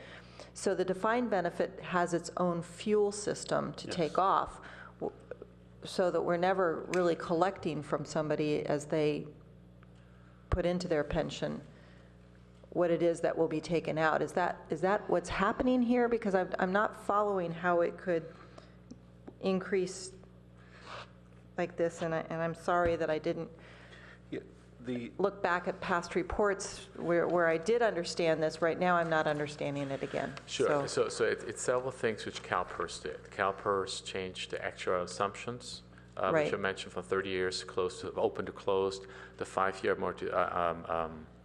phasing period. So what CalPERS, the way CalPERS explained this to us, and it's from my previous experience with ActuSource, my example, San Jose has the same assumption changes that CalPERS has now, actual assumptions. What it really means is trying to stabilize the rates. Although it appears, and yes, that's what we did too, it appears that the rates are obviously going up. So the idea is long-term, CalPERS will have sufficient funds available to pay off the benefit which was earned and by our employees and retirees. In order to accomplish this, they set up the plan and the payments from employer and for employees for that as well up in such a way in order to achieve this within 30 years. And what they have done before is by keeping it open-ended, you eventually pay for it, and it's more like Social Security what they did, because it's more pay as you go, so versus really saying paying for it up front. The effect here is the 30-year, the capping of the amortization. Okay, because that was another one of my questions, because I think when we were working with Bartel the last time, which would have been Finance Committee 2011, we decided that we're always going to have a pension to pay out, so why would you bother capping? If you cap it, then of course you have to look at increased contributions. If you don't cap it, then you just stay on the constant fluid, somewhat erratic schedule of paying in to making sure that we have the right payout for our pensioners. So this is CalPERS analysis. But we have our own peer review of this, so that we can manage how we want to make our contributions and defend why we're making the contributions that we're making. So this is this just informational for us as to what CalPERS is looking at? And then when we go back and work with Bartel on this, then we will get our own version of what our actual experience is going to be looking like? Or will we then adopt their 30-year amortization again, which we walked away from, I believe, last time? Right. We have not asked Bartel to do an in-depth analysis of the first actuary. What we're trying to get from him, as we had stated to you that we would do, is trying to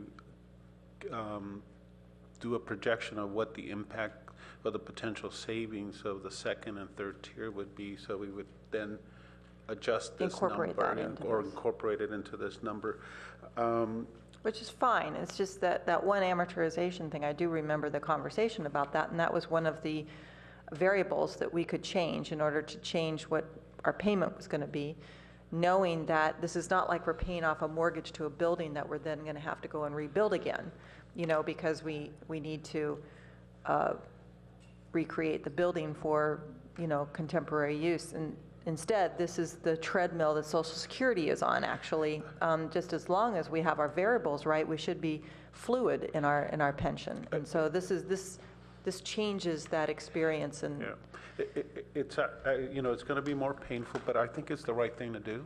To cap at 30? To close the amortization and to get rid of the 15 and go to a 5-year smoothing and to adjust the mortality tables, because we are living longer, and so there's wage increases that they put in their estimate, and it's about 3.5%. Whether you give that out or not, that's what they assume. They put inflation adjustments in there, and the mortality is another factor. So all of those variables, if they adjust those, in a way, it's addressing, from my perspective, the unfunded portion in a much more responsible manner. No, I understand that. Yeah. I completely understand that, but that also does mean that we have to use more of our own disposable income on funding something that never really reaches the bottom anyway, because it is a moving fluid, in and out of dollars we do have security in being able to issue our pensions, as opposed to actually getting exactly trued up and then staying exactly trued up, forever, which is a separation of delta that happened during an abuse of financial instruments, from what I can tell, in the most recent past. And so I guess my question, and then I will leave it to others, is will this then become a variable that do we have to lock into their variables when we do our own actuarials, or do we still get to have the freedom of keeping the amortization open-ended? Well, once they do the actuary report, the next fiscal year rate, there's no choice for us. We have to pay that rate. That's Okay. part of the agreement. All right. That's my answer. That's the answer. Okay. How we want to address future years, Right. then you do have that option. For example, the city of Sunnyvale, they're paying beyond the annual required contribution amount. And that's a policy decision the council made, that they wanted to fund the unfunded part of the liability. Right now, because of the bad year that we had, our unfunded grew Right. at that point. And You're saying we're at 0 for last year for investments? That's 0 for the rate of return, so our asset value went For down. last year? I'm sorry, for the 20 valuation of fiscal year 12, because they're 2 years behind. And that's another thing that a lot of agencies gave PERS grief at the educational forum, saying, with all the No, but computer. 2012 should have shown an increase, and it should not have been flat, but okay. Yeah. And But so for CalPERS it was. for ending June 30, Okay. 2013, there was a 12% rate of return. And seeing their rate of return schedule is also something that would be nice to look at whenever we look at pensions as well, so that I Okay. can understand how Good. to look at that discount rate, which is a term that I still have to laugh at. Yeah, still have to laugh at with how that gets used in an operational way in order to build some type of confidence that turned into zero and for 2012 that we're looking at, but they're still looking at a 7.5 discount rate, which we're trying to take an aggressive stance on too at our last actuarials with Bartell. So these variables are squirmy, and I don't have confidence in them, and that's why I have a challenge with this whole process, but we're in it, and we have to just keep moving forward. So thank you for your explanation. If I just want to make two more comments, the 12% earnings they had effective last fiscal year is incorporated in its valuation already. You see this in the 15-16 rates. And the second thing is, while CalPERS and other pension plans have really moved towards a closed amortization period, is the generational transfer. That basically, you try to align the costs of one generation to that generation, versus with an open one, you're really pushing off to the next generation of taxpayers. And that's the reason why they're making that shift as well. That's the argument. Just sharing an argument. Thanks for the argument. Sure. Councilmember Berman? So just to go back on that, so you said though that this table, which I want to go back to, and the chart on packet page 27, already incorporates the 12.5% gains from fiscal year 2013? That's correct, in the out years. Okay, and then, but next year, we still anticipate that this graph will change based on two factors, one being good and one being bad. The bad for us being the starting to factor in the what do we call it? No, the life expectancy, the mortality. Mortality, rate. that's correct. And then the second part being they're going to start factoring in the second and third tiers, which they haven't currently, and so that should maybe help kind of offset it, maybe. Offset it, That's or right. maybe if we're lucky, even more than offset it. And then you have gains and losses in the portfolio for this fiscal year, which has an impact, so we'll see. That's correct. Okay, so this isn't, this is all snapshots in time that will change year by year by year. Who made this employers' PERS rates table? That comes straight from CalPERS. Okay, to the extent that we can we tell them that it's very misleading? This change row that they have, you'd think that would be the percentage change from the previous year, but what that really is the percentage change of the overall salaries for miscellaneous and safety, right? It says there was a 1.25% change in fiscal year 2012-2013 for miscellaneous, but that's really more like a 5% change from year to year, as opposed to a change in the overall. You see what I'm saying? Oh, I see. Yeah, it's a percentage point change versus a percentage change. Correct. That's correct. It's a percentage point change. Yeah, which isn't really clearly indicated. Yeah, that's a good point. Because I looked at it and I was like, oh, this is great. Yeah. It's 1.5% changes year over year. No. Yeah. No, actually, I think my staff did this, but I think this is not the CalPERS report. We did that, but we could definitely correct it. Yeah, that'd be great. And then I'm going to probably embarrass myself by not understanding, or maybe just needing an explanation of the concept, but on packet page 30, we've got the hexagon, I think you called it, or the half hexagon. Are we expecting in 2041 that all of a sudden people are going to start living shorter? Or what's... No. No. What that means is that basically the 5-year smoothing period, that's how they operationalize it over 30 years. Okay. That it will still, given the new study, they're going to a mortality rates of males and females. And by the way, it appears in the population that both parties, both males and females, will live longer, but males have a great advance in the living longer than women. I recall we had some to catch up. Yeah, that's right, exactly. So maybe that's good news. But beyond that, what it really means is that any kind of increases, that's how the smooth over 30 years. That's always exemplifies, and that's pretty much it. Okay. And then other than the kind of questions that have already been asked, I think that for the most part covers it. I mean, it seems like the changes that were made were responsible changes that are gonna, involve a little short-term pain, but for long-term fiscal responsibility, it seems like, CalPERS is starting to kind of become more realistic about the situation at hand. Nancy disagrees. Well, on a personal level, I'm glad to see that the mortality assumptions are improving. But at a fiscal level, It's not a good thing. So one of the things that we don't have in here is anticipated dollar impacts. And that's the real shock value.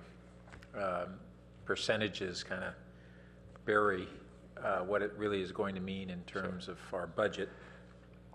And you will see this in the long-range forecast coming in. We will, Yeah, we'll do that. And do you have any sense of, I guess not yet, until Bartel tells us, to what degree will the Tier 2 and 3 impact more than offset the mortality change or in the other changes, or? And I guess it's over time, it will have a greater and greater impact is the answer as well. Correct. Not yet. PERS did give us a guesstimate, but Bartel agreed with our take on it, that because that's a system-based number, it's better to look at our data and then project it from our numbers. And we're starting to see the numbers, right? We have that trend. So that's what he's going to work on with from our data set. He gave us on our turnover. Because let me give you an example of the impact down the road. And this is where, PEPRA eventually will have the benefits, and unfortunately it's years down. But if you look at packet page 46,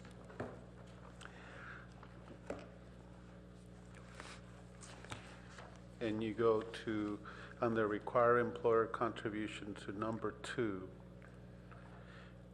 2A, which is total normal cost. So right now the PEPRA language reads that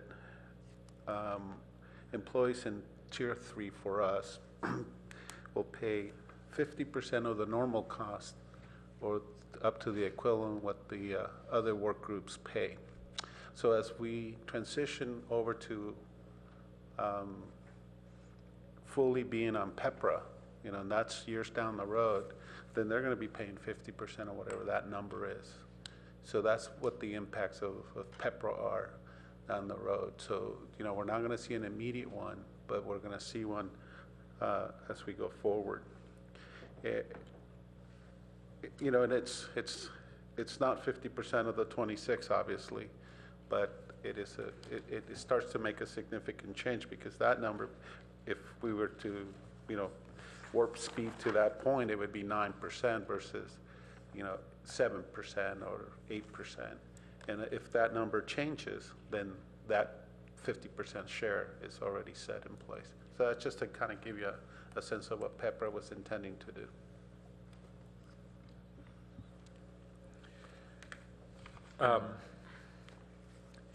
And when we get that long-range forecast, it also might be useful as a reference point, provided that this information is available there. Where would we be without the Tier 2 changes that the city instituted and the Tier 3 that PEPRA has put in?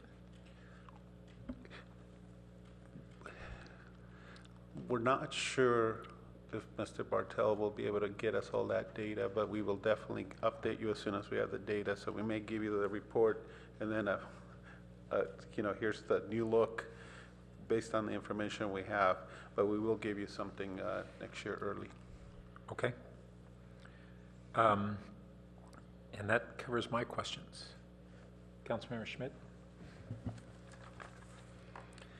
Yeah, just a couple questions to try and get some base understanding of this material. On packet page 26, you have the Tier 1, 2, 3, and you've placed on there classic employees in Tier 2 on both charts. What's a classic employee?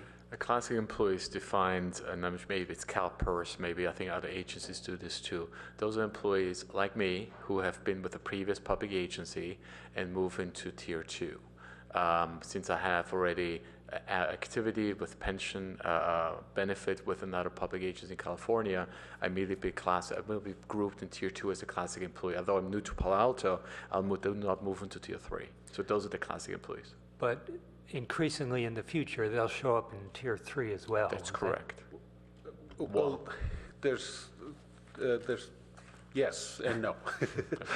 Exactly. Yes, if, for example, if I leave the city of Palo Alto and I don't get another job with a purse agency within 6 months, then I lose my classic status.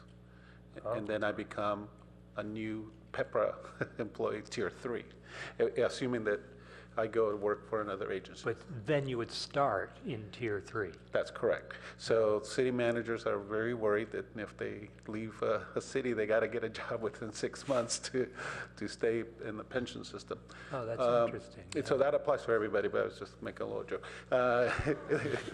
Can you go back and, I'm sorry, Sure. do you mind if I ask him to develop that a little bit more? Yeah, so if I were to leave the city of Palo Alto, So, okay, and you're in one of our high pension, you're in Tier 1. You're in Tier 1, so you leave us. yes, You go to another, and then in 2 years, we ask you to come back. What happens then? assuming I didn't retire and I didn't. And you didn't work for another CalPERS, For a CalPERS agency, then Yeah. I would go to Tier 3. even though you're coming back to work for us, Yes. you will not be held. Oh, I'm sorry. No. Okay. I did not This is answer a that third correctly. party. This If is I a- go to work for another It's like agency. a chess If I match come thing. back, I'm always going to be Progressive, 2.7. not a- Okay, boomerang. But if I go to Mountain View or Sunnyvale, yeah.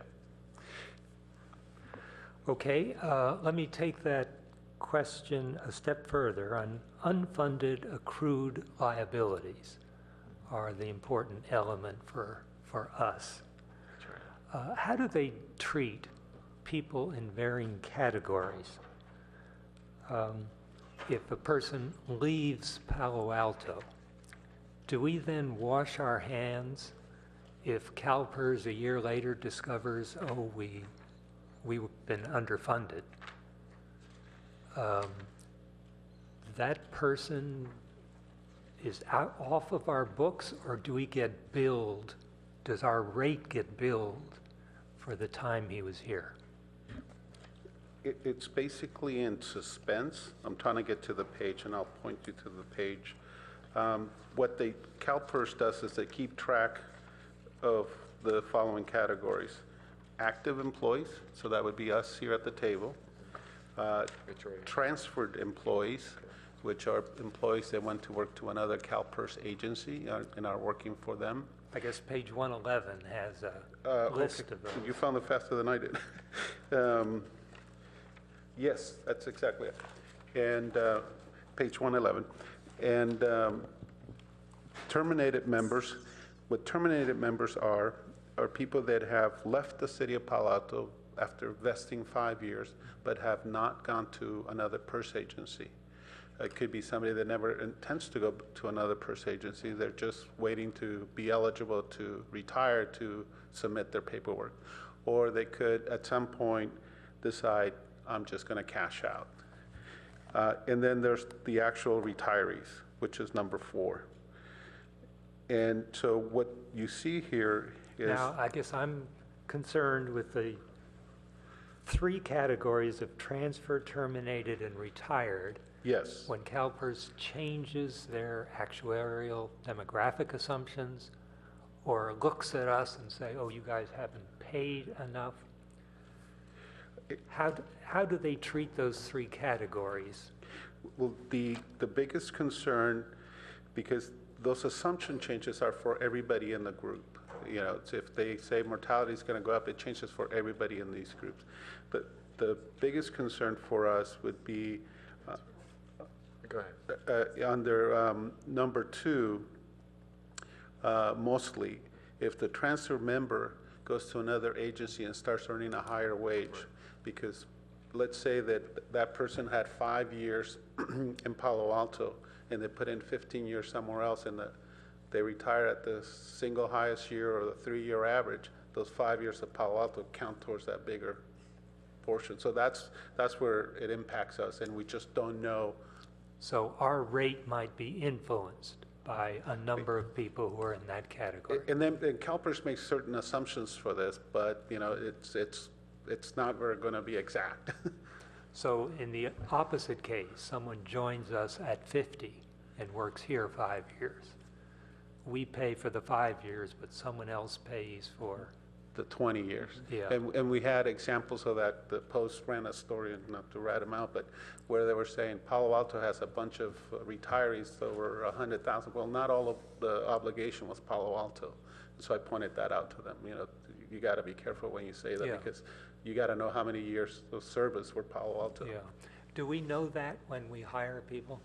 Do we have some notion of the cost we're assuming or passing on?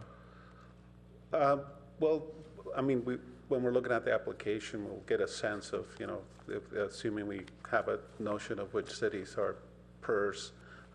But I would not say that that's a checkbox that we're looking at. Yeah. Okay, on packet page 57 and 61 at the bottom down there, they have a contrast between the actuarial value of our assets and the market value of our assets. And the market value is much lower than the actuarial value. Now, the actuarial value has been protected by this 7.5 30-year average.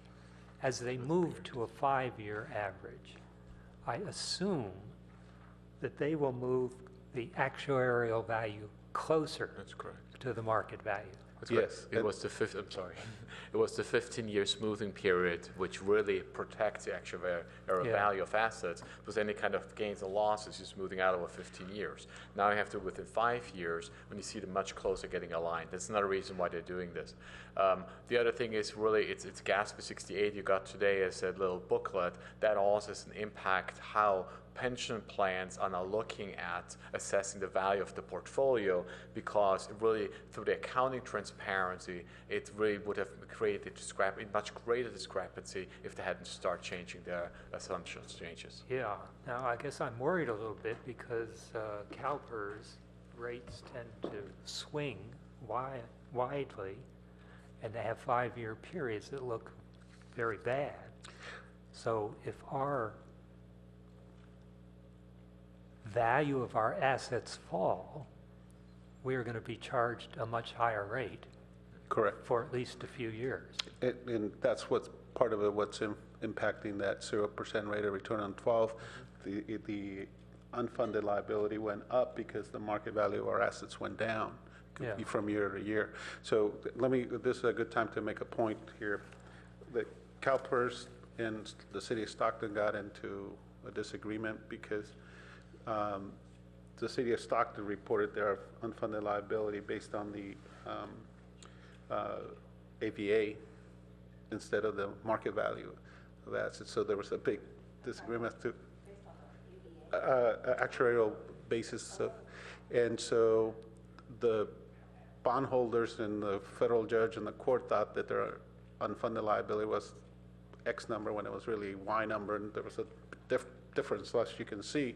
So they're going to change the way they're reporting going forward and really focus on the market basis, because that's more representative of what it really should be. Yeah, but it's to our disadvantage if CalPERS has wide swings in their portfolio. Well, I would say that's the case when they don't meet their target, and because it would be to our advantage if they exceed the target. Yeah, some years they will exceed it. And they would decrease our rate then in those years. Yes. I haven't seen that happen. Well, you were going down the line where I was with them. I said, what rate of return would it take to see no rate increase? And they basically said 18%. Yeah. I guess that brings me to the third question I have on their rate of return. And they've been using 7.7, they moved to 7.5. Their actuary and our actuary both said, oh, it should be 7.25. But they did not, the board did not move. Now, you mentioned in your memo that they just had a review of their portfolio, investment portfolio, which is a critical issue. Do you have any reports on that? Did they make some changes? Are they? I believe, I'll double check and I'll let you know, but I believe the session was recorded. So it's a study session with the board. And the summary that we saw from that basically said that the majority of the comments made at the study session tended towards not making a change. But that's not an official position yet. That will be in the month of February that they will take the actual vote. But if we were to assume that the comments that were being made, and I'll take it as a straw vote, it doesn't seem like they'll make the changes. And what I read was that it was basically they feel that the mortality change, the smoothing changes are significant changes in impacting the agencies, that those should make a difference, and therefore there may not be a need to decrease the rate of return assumption at this point. Yeah. I do notice in here they give only the most general statement about their portfolio. You don't have any idea what they actually are investing in. It's actually available online. They show the investment percentages in the various, whether it's equity, whether it's real estate, and other areas of the investment. Yeah, and that's available on the CalPERS website. It's not in this report. That's correct. They don't tell you what equities they're in. They don't. I'm not sure. I haven't looked at that yet, but probably not. I wouldn't think so. Yeah, I guess I'm concerned. I compared them to the S&P 500. And traditionally, they have done a little bit better, substantially in some cases better than the S&P. But recently, they have not been during the upturn in the market. Now, I know they had a couple scandals in their land portfolio. They were investing in speculating in driving out low-income people from apartments. One in EPA, but I think a huge investment in New York City. And I wonder if, they have changed their portfolio strategy to a less risky strategy, but now they seem to be lagging the market. And I thought maybe this discussion they were having was, how to deal with risk. Should they be assuming more market risk to attain the 7.5, or will they accept a lower rate? But that would lower their... and that's obviously the chicken and egg question for any kind of pension fund. Shall I change my investment portfolio makeup in order to assume a certain rate? Or shall I bring the rates down, the interest earning assumption rate, and match my portfolio to that? Yeah. And when they had the study session in November, which Lalo just talked about, is they looked at 5 different portfolio makeups. And they chose 2, and both of those portfolio makeups assume that the discount rate or earnings interest assumption rate will be at 7.5%. Yeah. And then they asked their staff to further evaluate the portfolios, provide in more detail, and come back, as Lalo said, in spring or winter to adopt the investment portfolio makeup. Yeah, I guess they have shown, just where the scandals appear, that they have been willing to take risk that we probably wouldn't take on our own portfolio. And I'm wondering, just in general, is this good for the people we have in the program to not know what the element of risks they're taking are? I know, my own portfolio, I'd like to have some idea what the riskiness is in a transparent manner. And CalPERS doesn't seem to be sharing that. Yeah, and it's something that as an individual agency, we really don't have much of a say.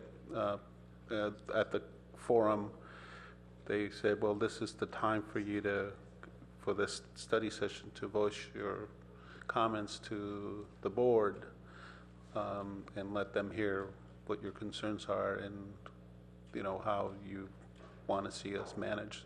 Yeah. So it's really, that's about the only opportunity we would have as an organization. So maybe that's something that we need to strategize, whether we want to send a letter or one of us Yeah. to make comments at the board meetings, if that's what your direction is. If I might, one, I don't think we want to spend too much time tonight on trying to just analyze the risk portfolio of CalPERS, but I thought I've read press reports about the changes that they've gone through in their investment portfolio and changing strategies. If that's the case, then one, maybe that would be a good thing to provide the council to keep them updated. And if it's not the case, or if those reports are not adequately transparent and we want to attempt to have an influence on greater transparency, then I would suggest that we not only have our voice heard, but that we would try to push this through the League of Cities. And so if we want to pursue that, then we should do so, but I don't think going into greater depth tonight on our own opinions on what they should or shouldn't do is what we really have before us tonight. Well, let me just leave it with, we do have $500 million in assets with CalPERS. It's a significant amount, and for people, it's their future. They have shown some tendencies in the past around the risk area, which do raise questions. And I think maybe, certainly as Pat mentioned, a gathering of data of what they've said about risk. Are they reassessing it? In what way are they reassessing? Would be something helpful to share with us as we, we're going to each year confront the issue of, our ARC payments, which are growing substantially. And, it's our obligation to ask questions and be satisfied with them. All right, so I think a reasonable process would be us becoming more informed, and then after we've been more informed, we can have discussions or not about whether we want to try to collaborate with others to influence outcomes. Good enough. Okay, I think that concludes our meeting for this evening, and this does not require an action from us, correct? And Lalo, you want to briefly go over our next upcoming meeting? Yes, we are bringing to you the EMT fees, then coming through the UAC, the CLEAN program, and also from the UAC, the discussion on the natural gas direct access program. Okay. So those are the three items we have. And then we owe you a report on the more details on the OT for fire. Great. What was the first one? It's the emergency response fees. We did a cost of service study, and we want to give you some options on cost recovery if you want to consider some of those. Okay. And on that note, we'll adjourn.